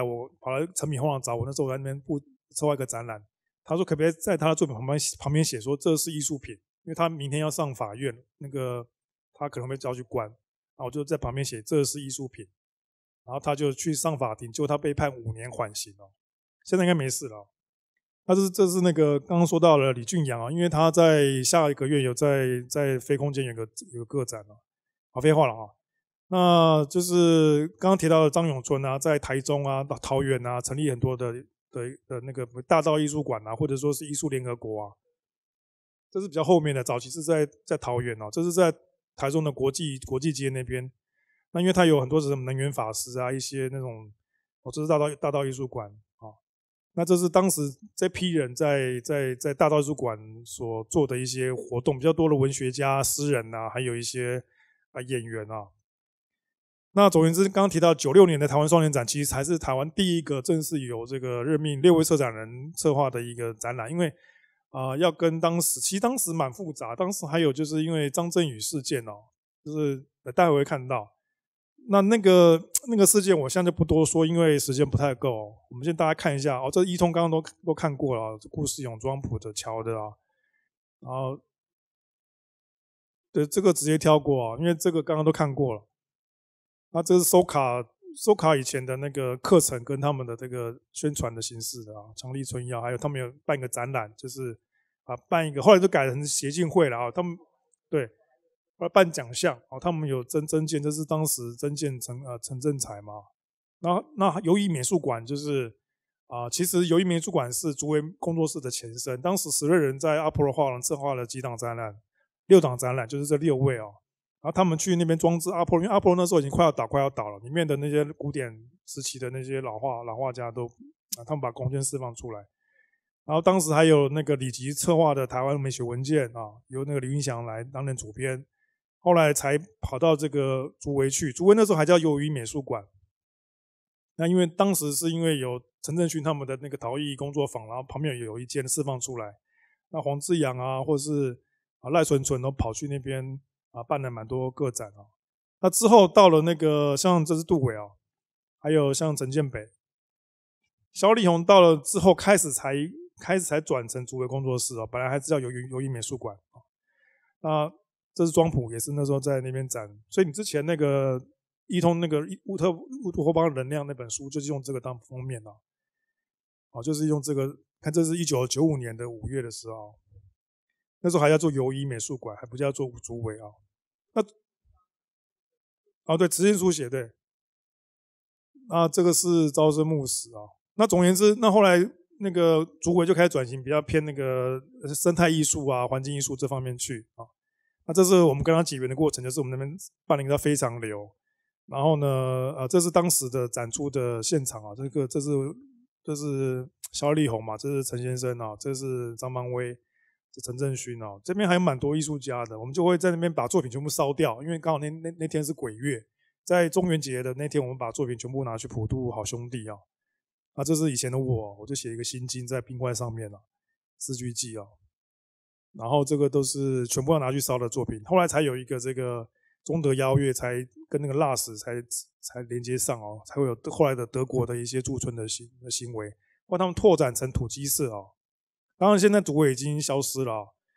已经转手，那个很多的这个地带大概都陆续结束，包括非常庙已经结束了下个礼拜有大拍卖，大家可以去抢里面的一些文献但是早期的话我们也是非常刻苦，刚刚我看到一个跳舞的那种感觉嘛，其实以前我们在做作品的时候都非常开心能够觉得有突破，然后觉得很开心，我们不会去想什么市场问题，也不会去想补助问题。那我们会发现到了现在2000年之后，会很多的补助分配的问题，还有抢空间的问题，因为资源有限那像这个空间人力这些钱就变成大家所关注的这一面这一面我待会会提到，这是以前我们在接手那个当时的国家养他们去当兵，那我们退伍，所以跟他们就是交换这个空间使用，在三芝，不过这样已经拆掉了，这是当时曲德义老师开幕的时候旁边的精神病院东方静心跑来跟我们请我教他们画画他们就比一个很烂的手势现在已经夷为平地了那后来就是开始有这个双年展风潮，是第二季97年的时候可以看到庄普以前年轻的时候还有以前我头发很多的时候那这是我们做了很多跨领域，在那个国家剧院天达那实验体在上面要大展，还有一个是龟山工厂，这个一般人比较不会常提到因为它跟吴宗伟比较直接关系，这个就不多说了。这是台南其他的地方的原型艺术这也收掉了。那其实土卫镇第一个个展是在这边展出的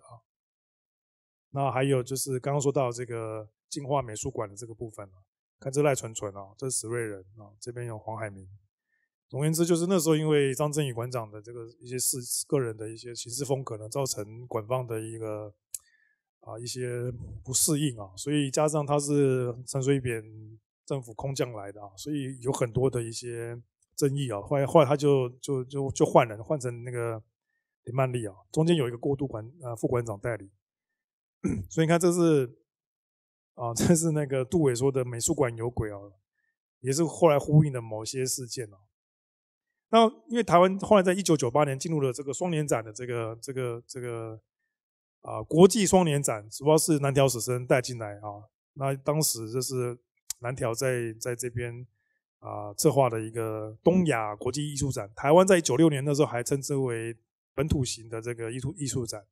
所以台湾真正走入国际，除了95年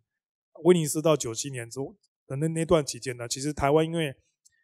中断了24年没有进入国际舞台，所以大家都抢破头那这是当时那个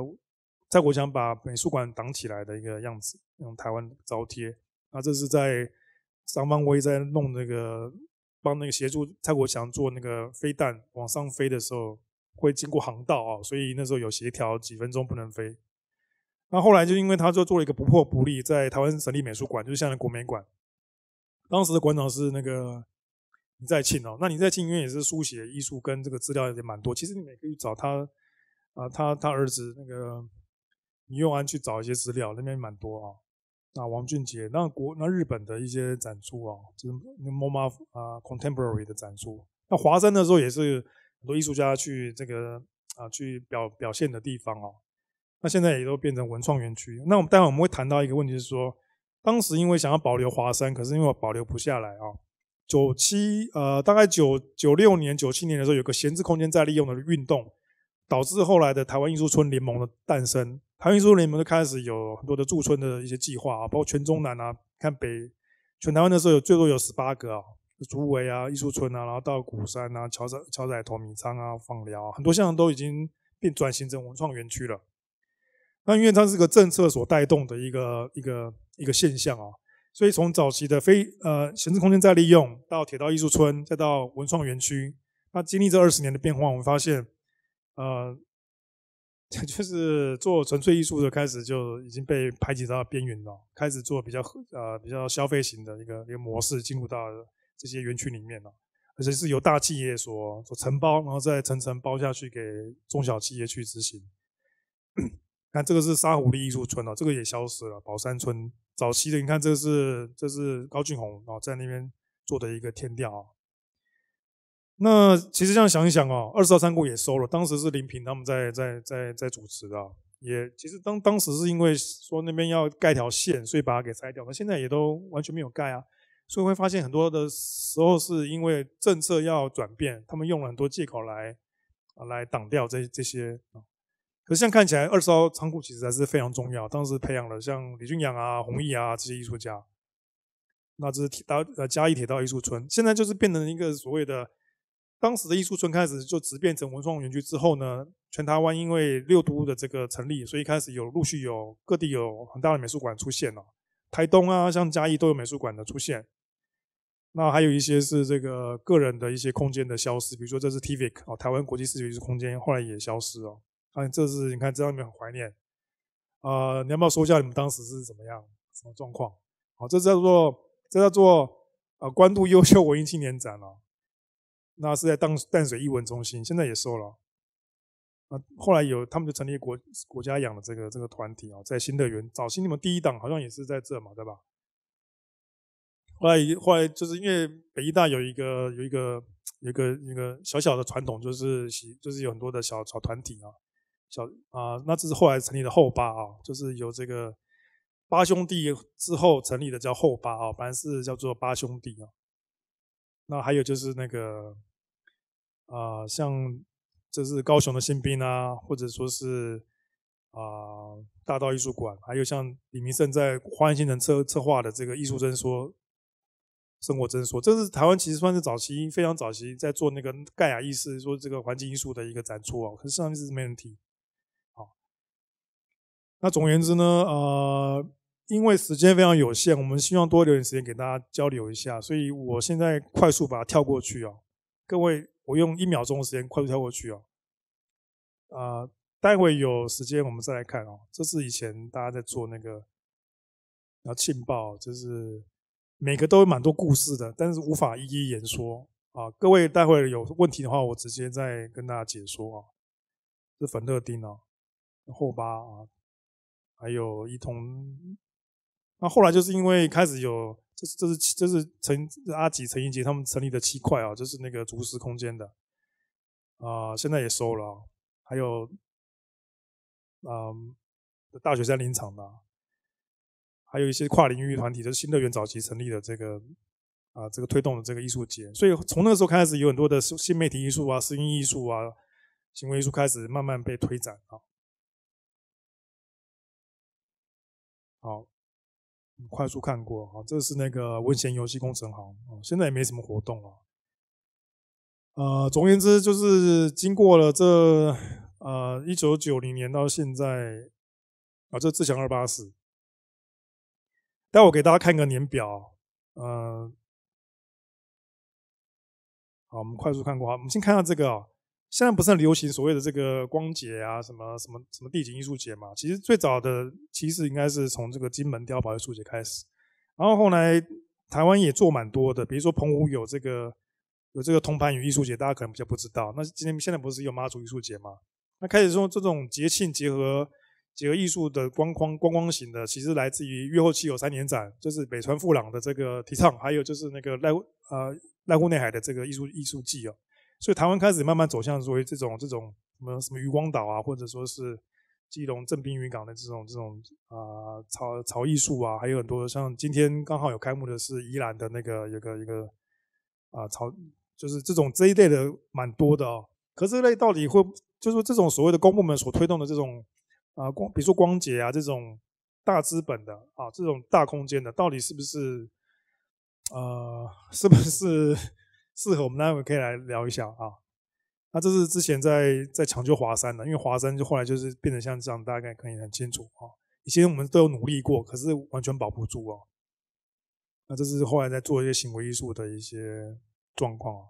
那我们看到这个表，这叫做雷达表啊，就是台湾艺术团体雷达表，从中间是往越前的，可以80年代，然后开始往后是90年代，然后到越来就是变成到2000年代啊。那这是一个台湾艺术团体家的这个系谱关系表啊。各位可能不知道那是什么，等一下放给大家看。那这是从1983年开始讲哦的一些团体战的方式哦，集结的一个方式。好，在现代美术期刊哦，那个各位可以找一下。那这个是我工作室的样子，当然这只是一个角落了，还有很多了。好，那结论是这样子，我个人结论是这样子啦，因为195年代之后呢，在有受到了所谓的白色恐怖，还有很多政治的这个高压统治，所以在1987年之后呢，有很多的前后了啊，有很多的这个爆发力。那这爆发力透过了一些前卫的一些团体跟空间啊，进行了所谓的刚说啊突破禁忌嘛，挑战身体的这个封闭嘛，还有挑战政治社会议题，还有对于这个多元化平权这种都有哦。那可是呢，因为这个文化资本，大家后来就是这种所谓执政单位发现很好用哦，所以想要把它收编。那因此呢，我们发现很多的台湾的空间呢，尤其是台北的都有很多的陆续被收编。那我这边个人提出我个人的15点呼吁啊，就是说我们像在谈的所谓的台湾主体性到底是什么，可能是跟以前又不一样哦，因为以前是还蛮多这个蛮模糊的，但是因为现在随着新生代的这个崛起呢，其实有很多是需要再去确认的。第二个就是专业，因为我们发现台湾很多的这个主事者他并没有所谓的专业性。总而言之就是回归专业啊。第三个要重新定位场所精神，因为很多场所它像是 mixed， 就是所谓的复合型的。复合型的到底专不专业呢？很难讲啊，因为它会互相的抵触啊。那第四个是政商脱钩啊，我会发现很多的文创园区跟这个是完全挂在一起的。那因为将本求利嘛，那没有办法做所谓的很多实验性的或者说是比较突破的，所以变成是越来越保守，越来越回到30年前，甚至比30年前还不够激进的状态啊。因为那些没有市场毒药就是政治的、社会的批判，再来就是情色的啊，再来就是这个宗教的，这4个呢，很不巧都是我在做的议题，所以我们就彻底被边缘化。然后呢，那很多艺术家也在做这个议题，现在也都看不太到了啊。那第5个就是回避媚俗，因为各位发现要冲人数嘛啊，所以政治人物都喜欢就是要冲场次啊。那其实冲场次最快的就是，比如说白昼之夜啊，可以冲个10万人次，然后就变成一个政绩啊。那请问有谁去管这个里面做作品啊？其实也没什么人在谈嘛。那会发现这种东西就此起彼落。那这种比较媚俗的，比较跟着大众品味走向，其实并不是我们这些前卫艺术团体或是这些艺术家所 care 的东西啦。可是资源全部过去之后，就导致了很多的倾斜啊，水平是倾斜到那个所谓的资本家或者说是空间者，或者说是这个政策这个领导者身上啊。还有就是政治酬庸，就是这个可以很明显的看到很多的政治主管机关的这个领导者是不太懂所谓的艺术的啊。不好意思，我这个讲的比较直接，各位请待会可以多来讨论啊。第9是政策过度干预学术，我会发现现在的政策啊，很多都会有这个，就是会有这种导向。那种学术性的东西，其实我是个人的立场是完全不该给予干涉，或者说给予这个排除的啊。那么第10个是因为媒体现在是掌控了几乎所有的这个窗口，包括脸书的这个审核制度，还有各式各样的会自我审查啊，所以各位会发现我们自我审查变成那个是一个内建在我们自己里面的一个意识啊，那就变得很奇怪了。那么第11个是开发通路，因为我们发现台湾的通路都是集中在台湾自己的内部环境里面，它很难打到国际通路去。那加上因为台湾没有国际的英文，除了那个侨做的那个易通之外，还有一个世盟做的有双语并进的之外的，其他基本上就没有了。所以就是国际要了解台湾的艺术家其实很难的，找不到通路进来，也出不去啊。那么第4个创造舞台，就是说我们当然创造了很多国际大师在台湾的舞台，可是台湾有没有在国际的平行互惠的原则之下，创建台湾的艺术家出去进行舞台的交换呢？基本上是很少，甚至是可以说没有哦。那这个是不是未来需要改进的地方啊？因为台湾其实有很多大师嘛，一通培养很多大师，那难道上不了国际舞台吗？啊，第13个照顾艺文创作者基本权利，请问乔，你的劳健保是挂在哪里？看，没有劳健保，我也没有劳健保，谁有劳健保？金总你有吗？哦，对，所以必须要开小公司啊。那劳动部都可以照顾这些所谓的个体户了，请问我们那个文化部难道不应该吗？啊，你不要看乔都是用他自己赚的微薄的钱去养他那个网络那个伺服器一年要多少钱啊？好几万吧。你光是 maintain 跟那个做那个跟一些扫描就非常多钱啊，更不用说他花了多少力气在上面。好，像我在 VT 也是1毛钱从来没拿过啊。我们基本上都属于这个所谓奉献，无私奉献啊。那第14啊，深化学术，因为老实说，现在因为刚刚说过嘛，因为要媚俗嘛，因为民众说我看不懂啊，我不知道他们在说什么。可是这个不是政府就是说这个叫回避学术的理由啊，应该是说想办法双轨进行。你要讨好大众可以，可是你要深化学术啊，这是我个人的意见。还有就是加强国际交流，尤其是这3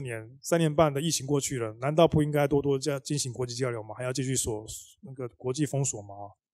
所以呼吁有关单位不要让文化艺术沦为政治筹码的垫脚石，不要放任新自由主义无限扩张，可能导致严重后果，让指数付出更多代价。这是我个人的呼吁啦，但是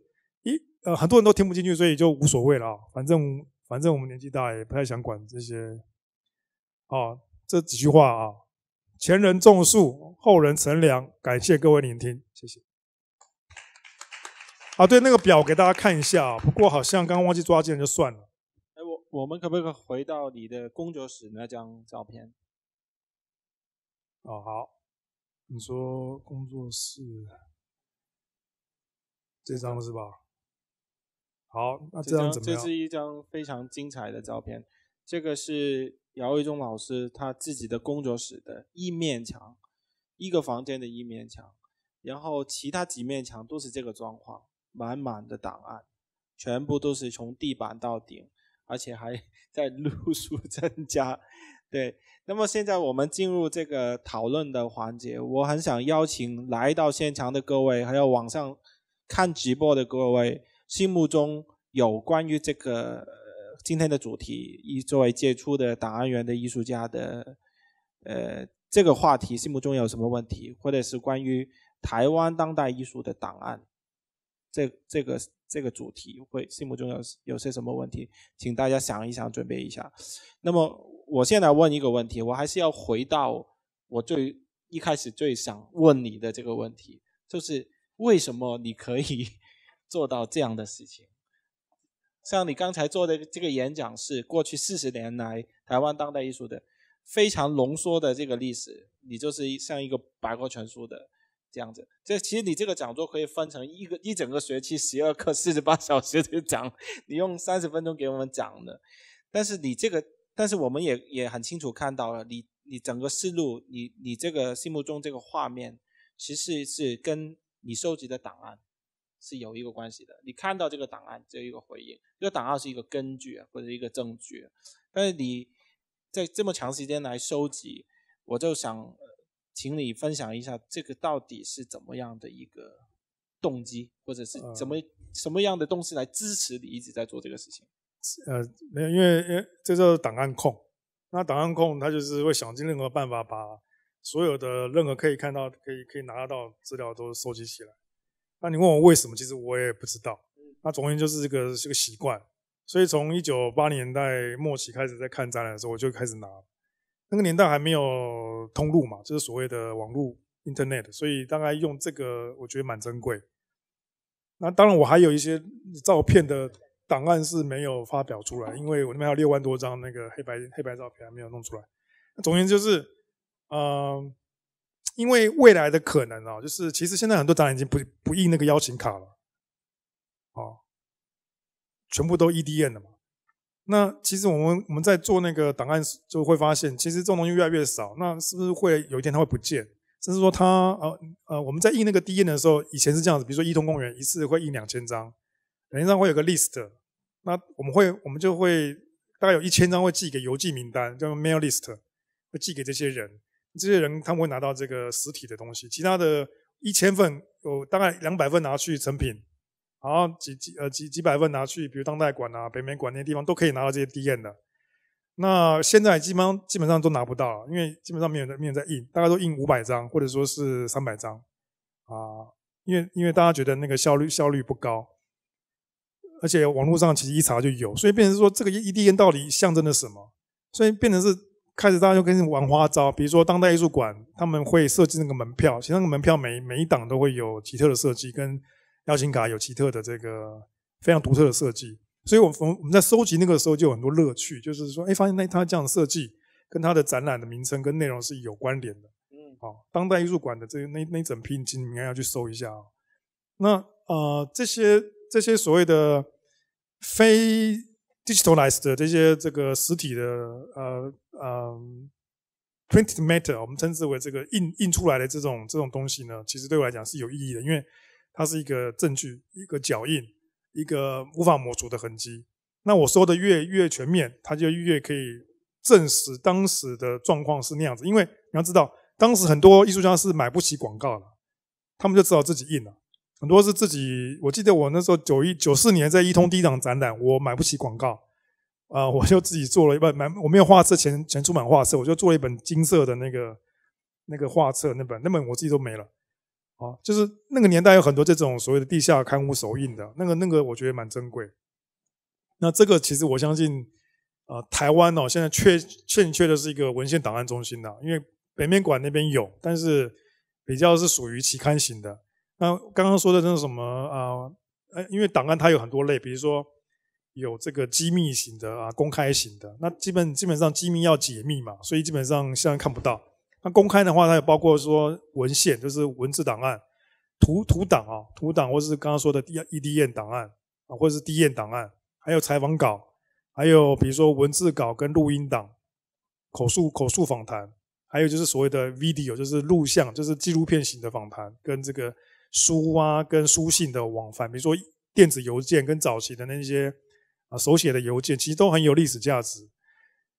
那台湾因为没有人在做这个基本上 AA 有做了 ，AA 做得很好，因为我们是去看他们里面最里面那边有一间，有包括比如说有黄永平的一个区，或者是说厦门达一个区，它就有他们的这个录音档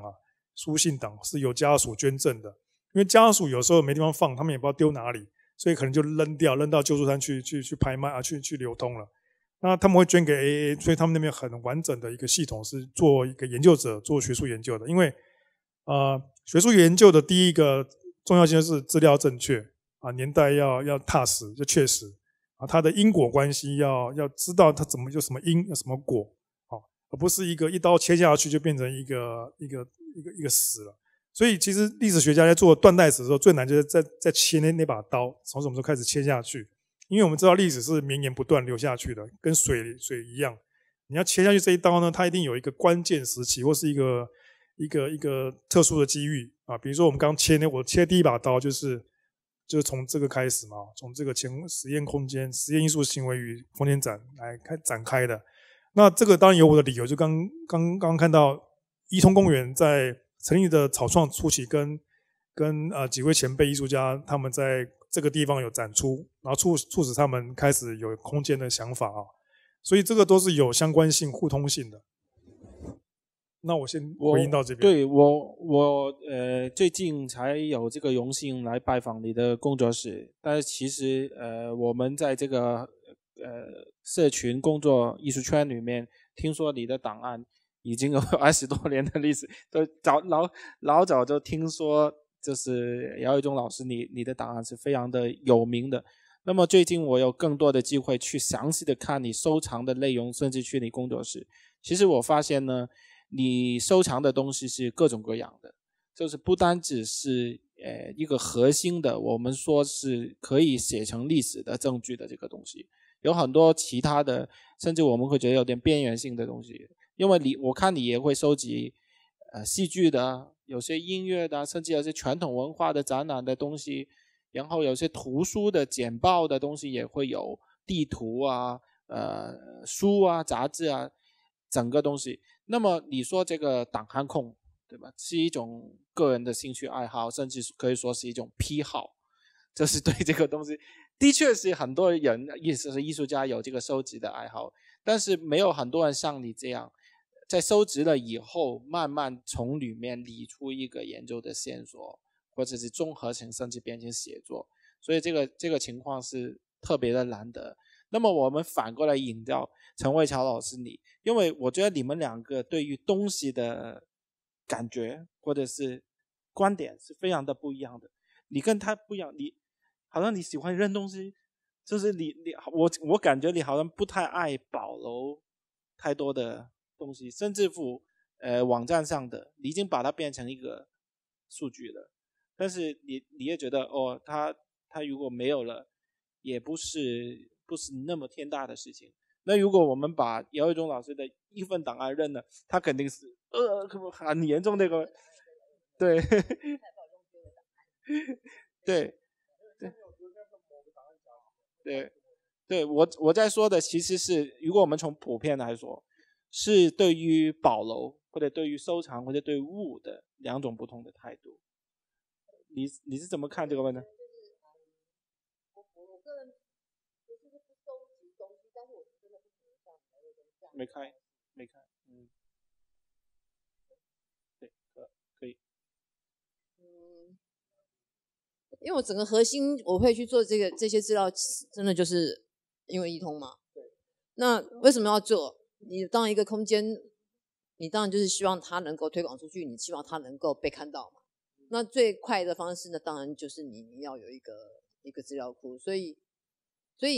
你要建构资料库之前，当然就要真正它原本的这些纸体啊、这些幻灯片啊、这些文件都要留着。那这些文件都在一通。我当然没有道理要去把那些，但我也不想带那些东西出来，就是把它再留在别的地方。就是说，其实真的要找一通一定有，他甚至连当时的座谈也好，所有的录影也好，什么通通都有。但是你要去整理的，可是刘庆堂到底会把这些东西放到哪里去？我现在真的不知道。那一通其实有一个档案柜是在那个是他们现在空间又把它改变了，就是说在那个洗手间后面的有一个小，除了那个入口的那个大书柜之外，其实有一个小仓库里面，那些文件都放在那里头。那现在我就不清楚。那我个人是觉得，既然我的任务就是把这些东西上传上去，这是我觉得，因为我想要，一定就我的目的就是推广，就是让一通要经常出去，所有资料都要上去。那我希望这些东西都是如实呈现嘛，尽可能的，因为你不可能再去说所以说是如果有人要求要我删档案，我们是基本上大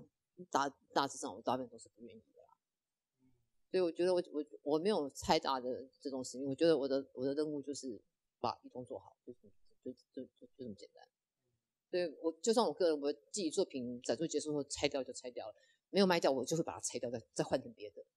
我不会去留存的，因为基本上你要有个现实条件是你要有那个空间可以去存这些档案嘛，那我们都没有啊。对，大概原则上就这样子。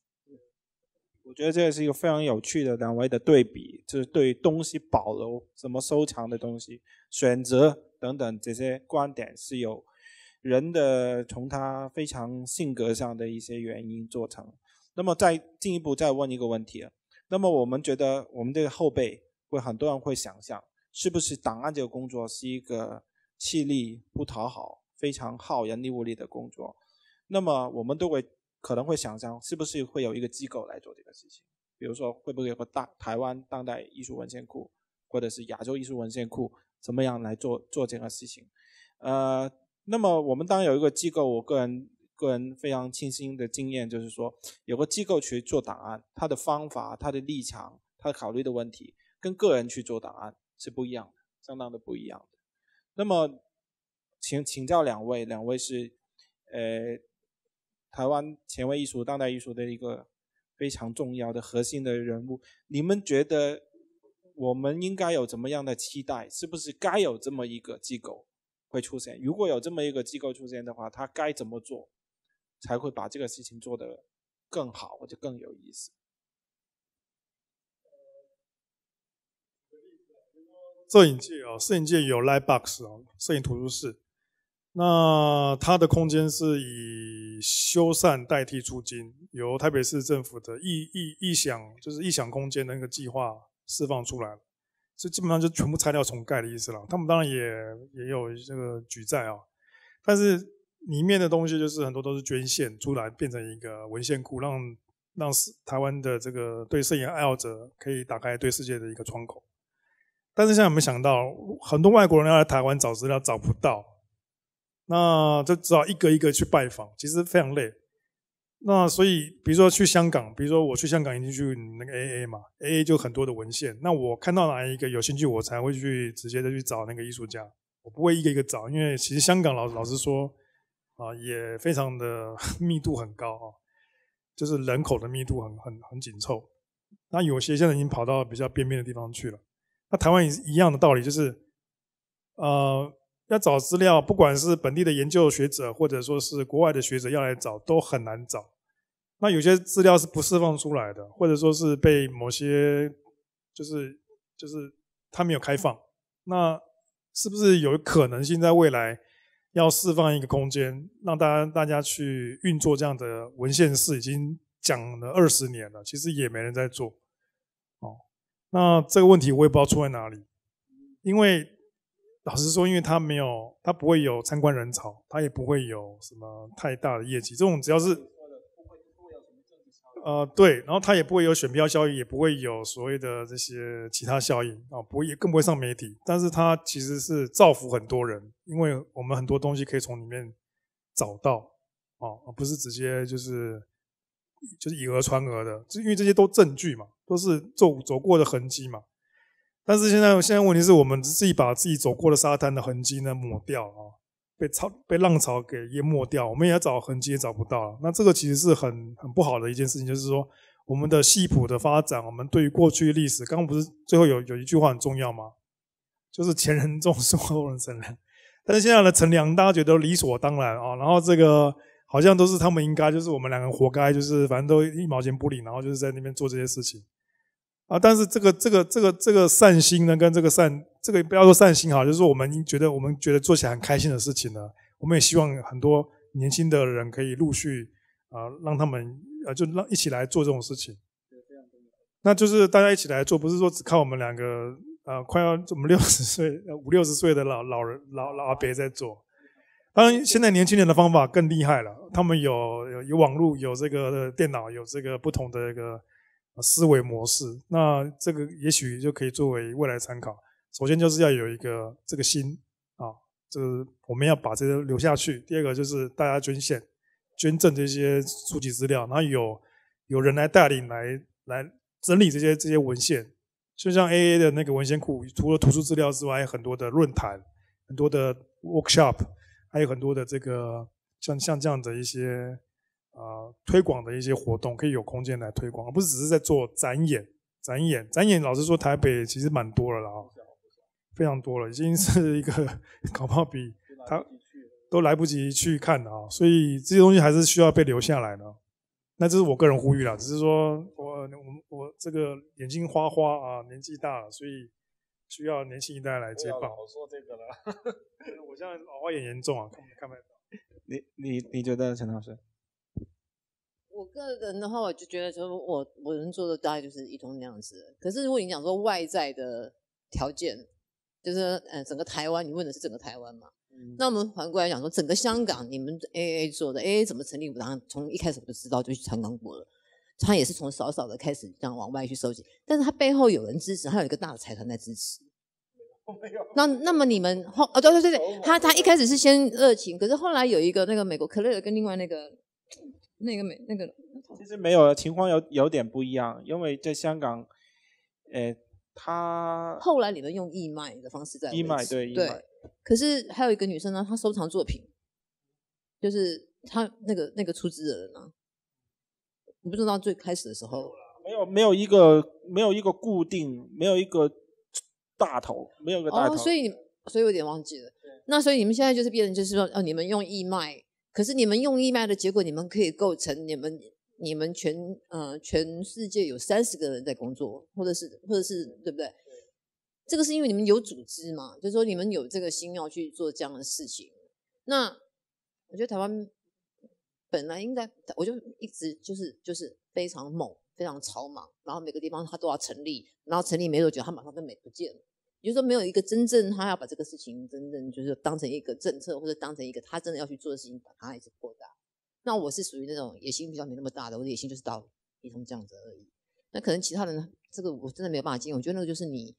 有那个热忱。其实像我们这些本来都通都不会的，所有东西一生的功夫都在一通练出来的嘛。所有东西你都要去克服，为什么？穷，你创造了这个，你穷才会去创造这个事情，你会去想办法。可是现在是资源最多给你100万，给你200万，给你，你通通还是做不来，就做那么一点点，然后就没了。没有钱你做不下去。可是我们是靠没有钱做出来的嘛，我们也都是没有钱才会去做这些事情。这个我真的没有办法去评价说，台湾该如何。事实上是有更大的单位，图书馆吧，或者是对不对？图书馆也可以去做这件事，对啊，研究院他们去做这件事。那我们可以提供的就是，我们有的就是这些，你可以link过去嘛，你也可以请姚瑞忠提供。事实上，有人要做就可以有这样的成果，没有人要做是不可能的嘛。我是觉得，没有办法说期待说一个机构去做所有的事情。比如说 Lightbox 这样，他就有他自己的 specialized 的地方，他有他专业的地方，我觉得这样的很好，有不同机构去做，而且可以引入不同的方法或者不同的观点，这个是最重要。那么艺术家以个人的方法去做，它也是居多方法中的其中一种啊，这样综合起来会比较更好。对，主要是因为我们的工作里面有一个很重要的，就是其实提高大家对这个事情的认知，对这个事情的可能性，它为什么重要，为什么有趣的一种认知啊，这样才可以慢慢培养出这样的一个工作啊。那么我还有一个最后我想问的最后一个问题，也是我觉得是最有趣的一个问题，但我觉得你们不一定有想过这个问题。那就是说，我们这个讲座的主题叫作为档案员的艺术家嘛。那么其实2位都是杰出的艺术家，我们的想象里面，艺术家最主要的一个事情就是你们本来的创作。事实上，你们的创作也是一个非常厉害的这么一个过程。对，我会放这个图片，但是呢，你们也是做档案，但是档案的方法不一样，它是个人通过自己的收藏的癖好发展出来的档案，你是通过一通的。那么我觉得这2个事情呢，在你们过去30多年的工作里面是并行的，同时存在的。那么看起来好像2者之间可能没什么关系，一个是外部的，一个内在的，但是其实我觉得不可能了，在同一个人的身体里面，同一个人头脑里面，他们一定有相互的影响。那么我们从艺术批评或者艺术史的角度去看这个问题呢，我想给大家看一个图片，借这个机会也可以给大家看一看 AA 的网站。看这个图片，我提出一个问题，我希望这个问题是可以启发到我们去想这个问题。那这就是 AA 的网站呢。那么 AA 的网站呢，你去这个 collections 的这个地方，你去搜，比如说我们搜姚月忠好了，姚月忠，我们去搜姚月忠的话，那我们就看到有700多条的条目档案。那么条目里面包括了一手资料和二手资料。一手资料就是说没曾发表过的一些东西，因为二手资料就是出版物、书、报章什么等等等等，那这样都可以看到。那么我们可以看到，如果我们不打任何东西，就看到 AA 的整个库藏里面有13万多条条目了。那么假设说我们去看台湾，我们就搜台湾，那么台湾有8000多条条目。那么通过这个搜寻，我觉得是可以找到很多有趣的资料了，就可以去慢慢在里面发掘。那么我想找一份资料，它是可以说明我想问的这个关于档案意识跟个人创作之间的关系的。那它在一个档案里面，这个档案是香港的一位艺术家，他叫郭孟浩，蛙王，又称蛙王，不知道各位有没有听说过他？他是一个非常厉害的一个行为艺术家。那么他档案里面有一张很珍贵的照片，是这张照片。那我们看到这张照片是1978年5月28号在纽约拍的。那么当时郭孟浩是一个香港艺术家，他就跑到纽约去认识了谢德庆，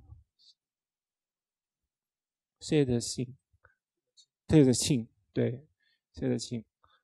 啊，这位是谢德庆，这后面这位是蛙王郭孟浩。那么我想说的重点是什么呢？是蛙王告诉我这个故事，就是他去到谢德庆的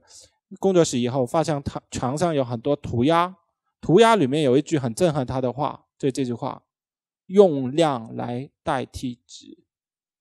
你们能看到吧？能看到吗？那么我们一看这句话，如果我们对谢德庆的创作有一个大概的了解的话，我们马上就能理解他的意思，因为他都是用时间来让他的作品成立的。那么我们知道他所有作品都是做一年这样子。那么比如说他在屋外不进房间里面1年时间，比如说他跟另外的女艺术家绑在一起1年的时间，那么很明显他这个行为如果他做1天他是不成立的，他必须得做1年这个行为本身没有什么特别，但是如果他做1年，这个行为就变成了艺术，它有它的能量。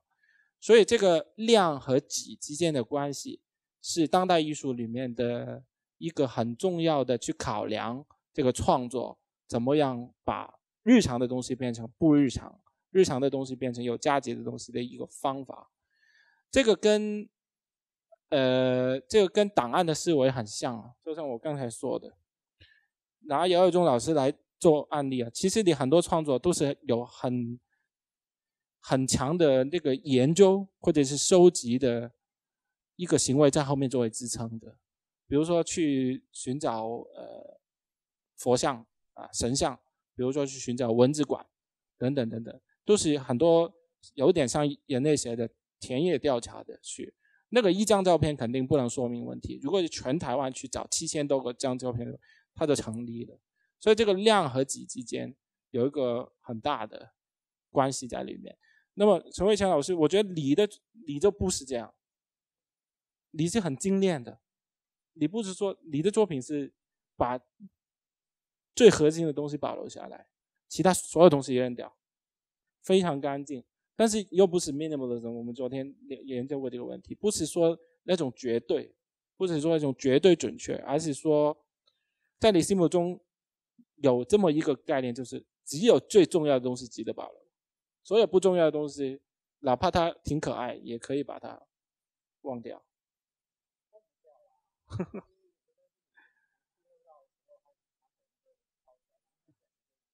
好，我不知道大家能不能明白我的意思，就是说这个思维做档案的方法引申的个人创作这个事情，你们自己有没有想过我们怎么去理解这个事情？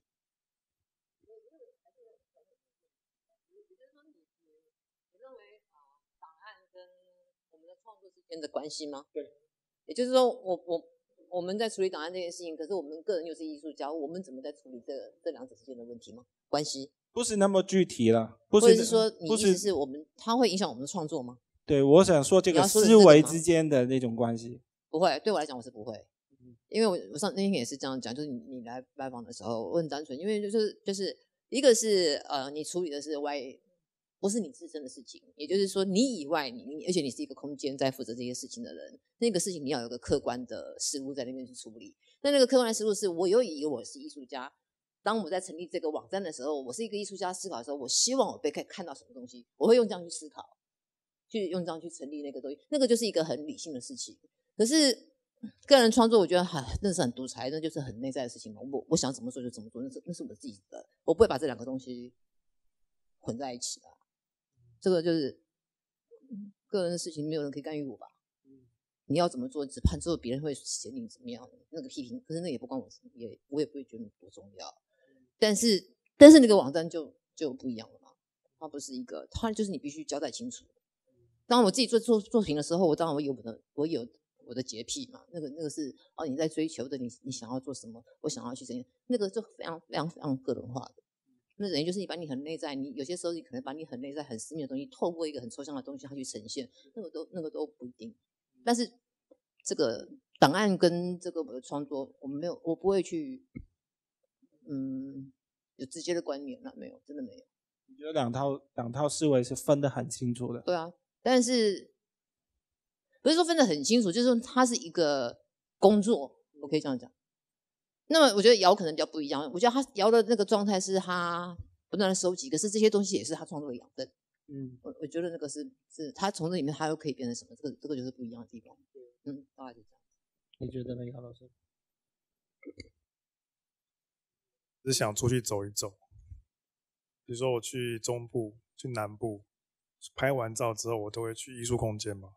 然后就看看展览，就拿了一些 DM， 然后就拿回家当纪念。大概这样子，30年之后就会有这个资料库。所以就是，因为我是射手座，所以我喜欢到处跑，大概是这个关系吧。这个星盘呢，有个还蛮有趣的问题是，其实一通我们常常去一通，其实不是要为了要去看艺术，是为了去找桥算命盘。你知道这个前故事吧？可能没有人知道，因为当时他们在晚上都在那边叽呱那边排命盘，他只要去都会给他看。然后以前我们都会开玩笑，比如说他会叫我去关西摸骨，我说好，我就去关西摸骨。问题就是说，请问一下，那是1994年的时候，他说，请问一下，找个瞎子摸骨嘛？他说，请问一下，当代艺术会不会有前途？然后摸骨就这样摸了半天，就说，会有前途，会有前途。然后其实桥的那边是占星中心除了他之外，还有好几个都在那边什么李维金啊，还有还蛮多都会去那边算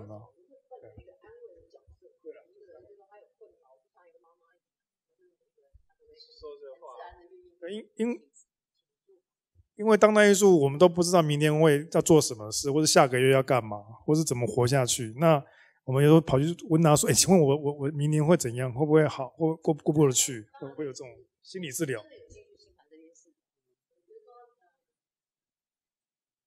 但是虽然有兴趣这件事情，但我也不是真的全信，我觉得就是也是会很怀疑，因为我觉得星盘其实来讲的话是后设，也就是说他像那个，但是他那些他其实就是个统计学嘛。那我能够跟他们讲的事情是，当我真的看到非常明显的相位的时候，我就能说。那也是就是那我觉得还有一个磁场效应，也就是说我的磁波跟这个人磁波接得上，那我可能就能够讲更多。这大概就是这样的情况嘛。那我觉得就是可能我有这个能力，所以很多人都会想要算过，大概是这样，但也不是完全这样子啊。就是他们很痛苦的时候，他们不知道他们去别的空间的时候该如何，其实都会讲啊，大家都会聊，都会。我们下一期办一场档案跟预言之间的关系。因为艺术界有神算，有好几个预言家，神算一位在这边，有另外一个是有预言家，李俊阳也是神算。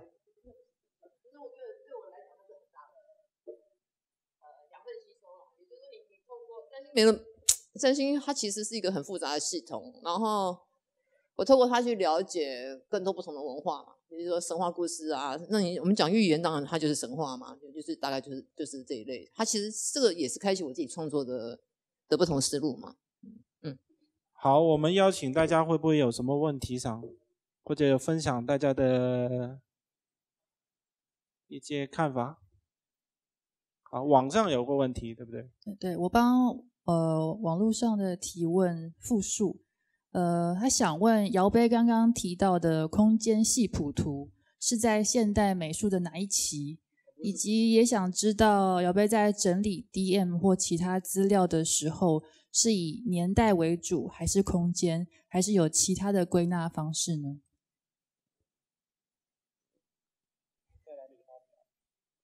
没有发表。对，但忘记了抓进去，在 USB 这边。不过你这个 PC 我是 Mac 的，所以读不到，所以刚刚一直没有拉进去。你的意思是没有发表的，还是做得出来？不是，那个已经做出来，那个是沈伯成，我们委托沈伯成做的，所以一个雷达图跟那个系谱图嘛。但是不是海报，它是印成一个超级大的图表，非常复杂。我想这位朋友想说，如果他要去找，去哪里找？是这个意思？要找你要我可以免费送给你啊，不然我给你们给需要的人就download好了。好，它是 PDF 档，2个 PDF 档。好，一个是雷达图，一个是回头放到 AA 里面啊，回头放到 AA 里面。给你们了吗？给了吗？给了啊。好，另外就是说，他要问你那个分类的方法，偏白分类的方法的档案。绝对是按年份的。按年份，不然没办法找。我那个我档案有6-7万张那个你们去过都知道。那个要怎么找？那个我全部看一次要1个月。他都记得，他个人都记得。好，其他。这位先生。我自己也收集了大概数千张吧，有在高雄，有在台北，也就是出去走看到空间啊，那当然它就会有时代性嘛，所以大概我提一些互补意见啊，不是反对或质疑。第一个就是我看廖卫忠那么多，真的很心生敬佩啊。那一通就更不用讲，确实是一个时代性的空间。那我看到了一个问题是，那个问题不是你们造成，这是每个活动区域的问题因为我在北中南也关心东部，那我会看到中南部确实比较少那我刚好比较常在中南部，虽然最近住北部。那东部我也很关心，你就看到潘小雪那个系统啊，松原啊，我们刚好那时候松原有去座谈嘛。其实这20-30年他们也创造很丰沛的东西包括南岛还有原民心什么东西。所以其实有一部分，如果未来可以有个整合性东部的资讯可以再吸收一下，中南部我可以提供一些，但也有很多人可以问问看我觉得大家的朋友系谱找一找，其实很多人还是私藏，但如果有一个可以信任的系统整合的话，我相信很多人愿意贡献，至少可以扫描嘛，资料纸的东西他可以自己留着没关系。所以第三个问题就是说可能那个系谱跟同温层要再做彼此整合比如我关心的东西跟你们关心的东西不太一样，但我同时也会去一通，从大学就一直去，然后我也会看各种系统的思考方式那所以文件整合的一个方式，我的想象这只是一个梦就是说这么多系统，包括国议会里面的那种落选名单我都会关心一下，但是我看不到因为那些大量落选的东西都不是评审口味，那这就有很多的问题要提出来了然后它的系谱那就是说每个比如说地门基金会曾经做过，不知道现在还有没有所以其实然后现在不是有资料库什么的，所以它这个其实可以罗列出来，不管人时事地物空间罗列出来之后用连结因为要整合在一起有很大的资源的问题，但那个东西就是说国家文化部如果愿意提供一组钱，然后以台湾美术史重建，这不是一直都在做的吗因为从郑丽君开始就做有系统的思考嘛，那这其实可以提出一个答案，但用公的不一定是公的心不一定是公力还是私力，可能是一个基金会专门做这个也许跟 AA 很接近，但他如果国家能够成立一个类似这样的视觉艺术或者现当代艺术的文献中心我觉得是可以大家整合，然后用不同的方式，有的是扫档，有的是提供资料什么的，然后一样可以编号嘛。我曾经参加过蒋伯先他们成立的那个有一个工作坊叫做档案系统资料的东西所以你可以去问问蒋伯先那其实一定有一个档案方式，但是他们也保留来自某个艺术家的自己的编号方式，要尊重他的方式，所以这个是可以整合的那所以这个部分就可以这样做。那我提供一个可能大家没有换位思考的东西，就是素人跟刺客。我记得国美馆我参加过黄才朗当馆长时代他曾经提出一个问题，就是有艺术家他说我没有参加什么画会，也不参加团体，也不参加策略连结，那我怎么办？我就没有进入艺术史了。他是因为这样才后来弄出不止研讨会，我参加研讨会，后来有《刺客列传》嘛。但是《刺客列传》因为有不同的研究员的参与，从那个独立型的，比如说李重重，那他就是很独立型的。那一直到了五年级的时候，6年级的时候，你就看到很多台北画派啊、汉图社这些都进去了，他们其实有策略联盟了，对不对？那这个只是说他有那个脉络，可是《刺客列传》是独立的。我要讲的是说，当一个独立者没办法进入档案的时候，这是我们艺术史要关心的。第二个是素人，台湾现在还有素人的位置吗？大概 99.9% 都是被专业主义占满的。我们作为一个现当代的艺术工作者，其实是要惭愧的。这在他们的角度，如果他们有知识论述权，他们应该说你们是霸权，你们有现当代艺术霸权。现在美术馆都是你们在展，可不可以这样讲？可以，我深以为愧疚。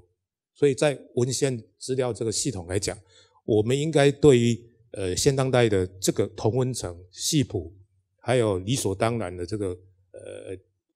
量大于质这个思考，其实都很危险的。什么叫量大于质？我觉得谢德清那种东西，虽然我研究它，可是这句话我是完全不同意的。就像一个以艺术教育的角度，你赞成天才论吗？如果以赞成天才论的话，我们就不要教育了。那没有天分的人就不用画画了吗？我们反而要普及性的来思考。所以文献档案也是要用普及性来思考。你要对于刺客、孤立者、非策略联盟、非北中南东，在系谱中同温层中的人要关注。那他怎么能够得到他们的资讯？在素人、儿童系统、原始艺术等等等等，台湾其实的史观，作为我这个样的思考，我认为整个专业主义系统、现当代系统，它其实只应该1/4，现在是到了 99.9% 多了，我深之以为惭愧。谢谢。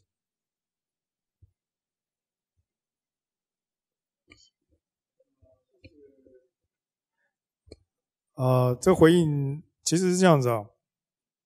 因为台湾的资源大概就是产官学嘛，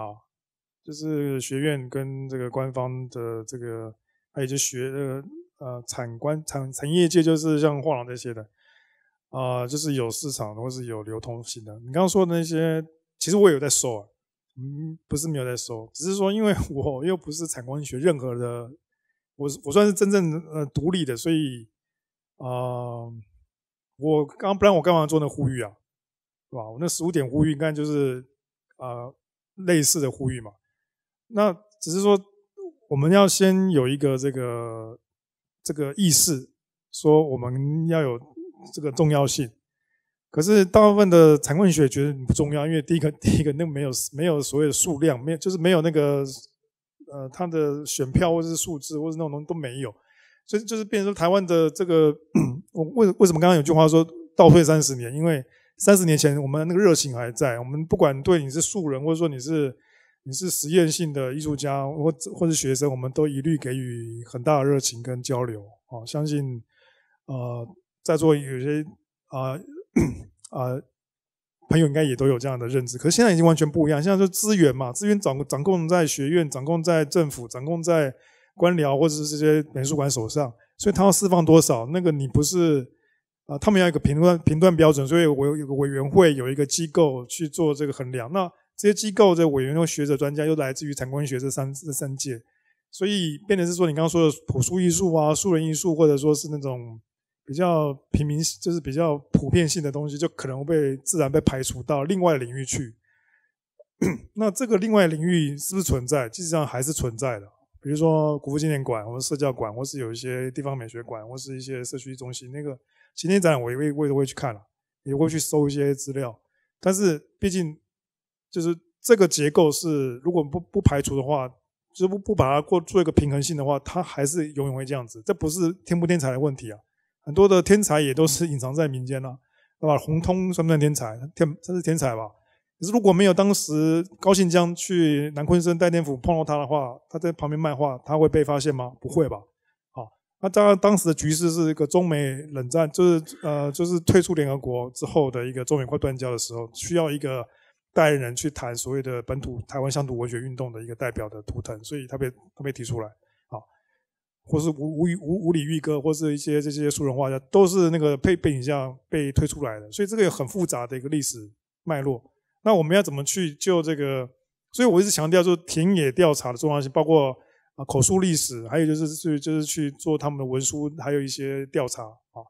那因为这方面在学院的老师来说，老师说非常累，非常难，因为学院老师已经快被操到死了，就是说他也没什么时间去做这种调查，什么下乡、田调，他光是念外国书都来不及了然后学生也都那么多，那他更没有时间，又没有研究经费，又没有助理。当然你说这个我也完全同意啦，就是需要有一个这样的一个研究。但是现在的艺术家都在干嘛？你可以问在座艺术家，要活下去你就要去标案啊，不是吗？你不标你怎么活啊？那你要不标案的话呢，你就要去画廊产业界啦。那产业界那个竞争更激烈，你作品一档卖不掉，你就不用混了，你就从此打入冷宫了。那你学界你进得去吗？你去看看学界斗争才激烈嘞。所以你说怎么去顾那些更你刚刚说那些人，那个基本上那个没办法顾不是说不想顾，是自身难保我说的够白了吧？都是很多人没关系，反正我也没差。重点就是你的观点我完全同意，可是做不到，我们能力不足，我只能这样子自我承认。不是量不量化的问题，是没有人要去把这个量化质化量化还是可以质化啦。你问他们 AA 就知道了，他们做的蛮有质地的，他们的量也够多所以才可以全面宏观去看一个大问题，是吧？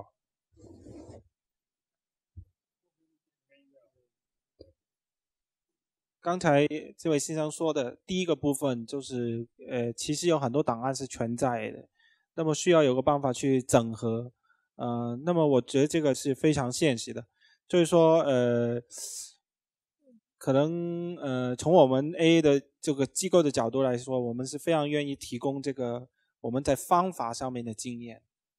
技术上面的经验分享都可以。虽然说我们人力物力很有限的，不能做所有事情。但是如果说有参考价值的话，我们是非常开心的去分享，去怎么去做的。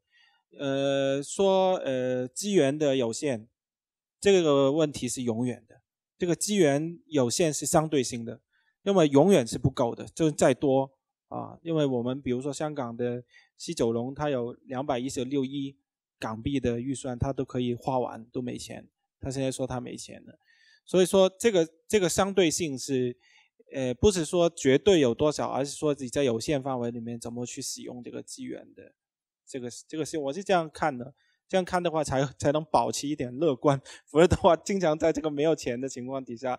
纠结。对，然后关于素人艺术这个问题，我觉得你提的非常的有趣，因为这个问题我们也经常去想，无论是从策划的角度去想，或者从历史研究的角度去想，因为素人这个概念本身它有一个两难。你比如说先生，你比如说我们去关注素人艺术，我们去研究他们，或者是我们帮他建立档案，我们这样做的目标是什么？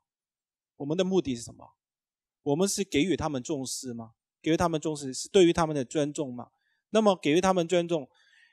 比如说我们建立的档案，开始有人认识他们呢，像洪通一样，有人收藏，甚至有人收藏他们的作品，或者去进展览。那么其实这个过程是什么？这个过程是把素人艺术家变成非素人对吧？那这是不是他们的目的？他们作为素人艺术家，他们是不是想进入这个所谓的专业的系统里面？如果我们去关注他，我们是出于一种良好的意愿、良好的立场，我们就觉得这个创造性在民间，我们再把这个民间野生的创造性带进来我们这个专业的领域里面，是不是也是又是不是一个绝对对的做法？不一定。但是的确，我们通过这个做法，我们可以在我们这个正统的艺术领域里面增加很多的不同的可能性。这个对我们专业领域是有好处的。那么对于他们来说，是不是有好处？这个很难说，没有绝对的。所以说这个素人，什么是素人？素人变成了在我们专业领域里面，他又怎么样？是不是一种猎奇等等这些问题？我没有答案呢，我没有答案。但是非常同意姚老师说的，这做不到。你比如说一通这么重要的空间，我们发现它的档案我们都留不住，那么我们怎么办呢？对吧？我举个例子，比如说像去年那个 Documenta 那个人找 Ron Kruba 做的那个展览哦，其实我有去看，我看得非常的快哭了，你知道吗？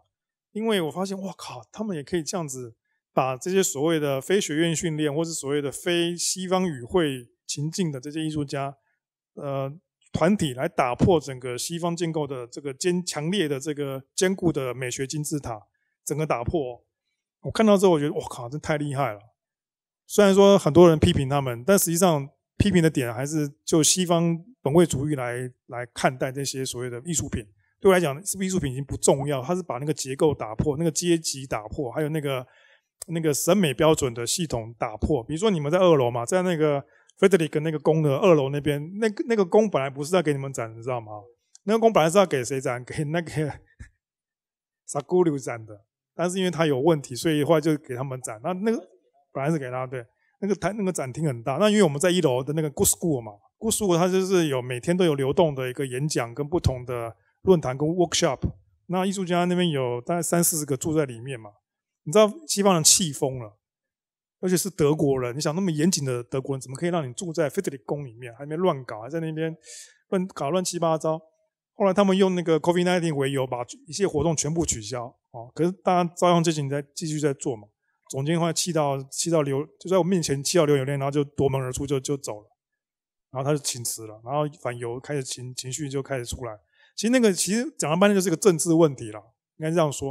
就是说政治它有资源、空间掌控、话语权，这些全部都是属于政治问题，跟艺术问题其实没什么太大关系。但是其实我们在做的时候呢，比如说以前我们没有进入学院的时候，我们很开心的在做艺术，我们需要获得认同，需要获得管道，需要获得这个赞美肯定。可是你会发现这个结构，当你越深入的时候，会发现越痛苦。这个我不知道你可不可以了解，就是说你会发现你会很 care 这些所谓的学者精英啊，这些高持天才论的，他们会拿你去跟谁做比较。可是你想想看，如果是100年前的梵谷，他难道不会？他为什么会踢笑？会去刮耳朵？会变自杀？这难道他不是素人艺术家吗？这个问题就跟你刚刚说的问题是类似，就是说他因为在那个非常坚固的现代性情境里面无法被认同嘛，所以他就选择了这个比较极端的路线。那这边问题就变成是我刚刚说到，就是说政治凌驾一切的时候呢，艺术已经只变成某些宣传工具啊，或是一种美化工具，也有都是非常有可能的。所以你可以看到，在共产主义世界里面的propaganda这种社会主义宣教的作品，不管是中国的60、70年代的样板画或者说是苏联的美学那些东西，到现在你可以说那是艺术吗？它那个应该算是党的一个政治文宣的一个图像化的表示嘛，或者说是意识形态的控管的方式。所以艺术有可能是洗脑的方式，有可能是一个就是操作某种意识形态的工具啊。那其实我们以前在做艺术的时候，其实基本上是反对这种东西的嘛，不是吗？像比如说我在一中，我到现在还是当然反对啦。那一通公园那时候94年我在那边做本土占领行动的尿尿，其实就是在反对这个东西。那我那时候瞧非常清楚，他们也是反对这个东西的。所以其实很多艺术家都是在反这种东西的。可是现在已经没有办法，无可奈何的被拉进去，因为不拉进去的话，不参与进去的话，你根本无路可走。像问题是这样子呢，就是很两难啊。除非你变成独立接案的艺术家，像谢德清，他其实你平常他没事干嘛？他有很多事情干呢，他要做木工他是靠木工在养活他的。他那时候用很低廉价钱在 Williamsburg 买了房子嘛，然后做了20，用那个东西来实现他的梦想嘛。所以他才是一个独立的基金会，他自己有个基金会。那这个东西在台湾一直都有人想做，可是做不出来，因为一直被拉扯，被这个不断的这个力量资源跟这个，包括说其实国议会也是另外一种力量嘛，不是吗？好，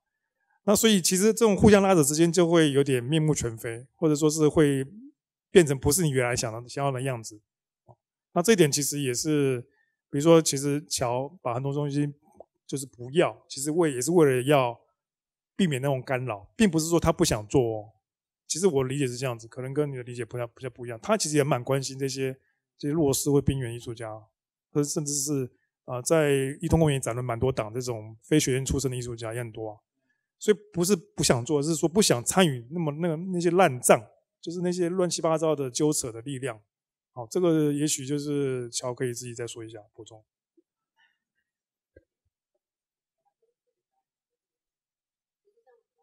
在争取的时候，或者是世盟他们要承认，其实都是在一同，他们都会借用一同的空间去讨论，他们都会希望说，一同你应该要加入。我们说不用，我们提供空间可以，但你不用叫我们说我们是里面的名单。就是对因为我们就很单纯，就是我可以把我自己这个茅屋里面的事情做好，就已经很不容易了。那么那个是外在，那是个更复杂的事情，并不是你不去思考这件事情。其实我那时候多半也不是不思考啦，就是大概一看大家就知道。但我不想，我没有能力再介入，我也不想介入，因为那会让事情弄得更复杂。我如果可以把我自己这一块一通的这一块处理好，就已经很不错了。何况我们是一个负债单位，因为是这样，真的就是很赔钱的地方嘛。每一个月都要负债，那你其实没有那么多心思去想那么多事。大家就这么简单。好，我同事也提醒我了，超过太多时间了。那么我们就到这里暂告一段落。非常感谢大家到现场，网上的观众谢谢，特别谢谢陈慧乔老师和姚玉忠老师的分享，谢谢各位，再见。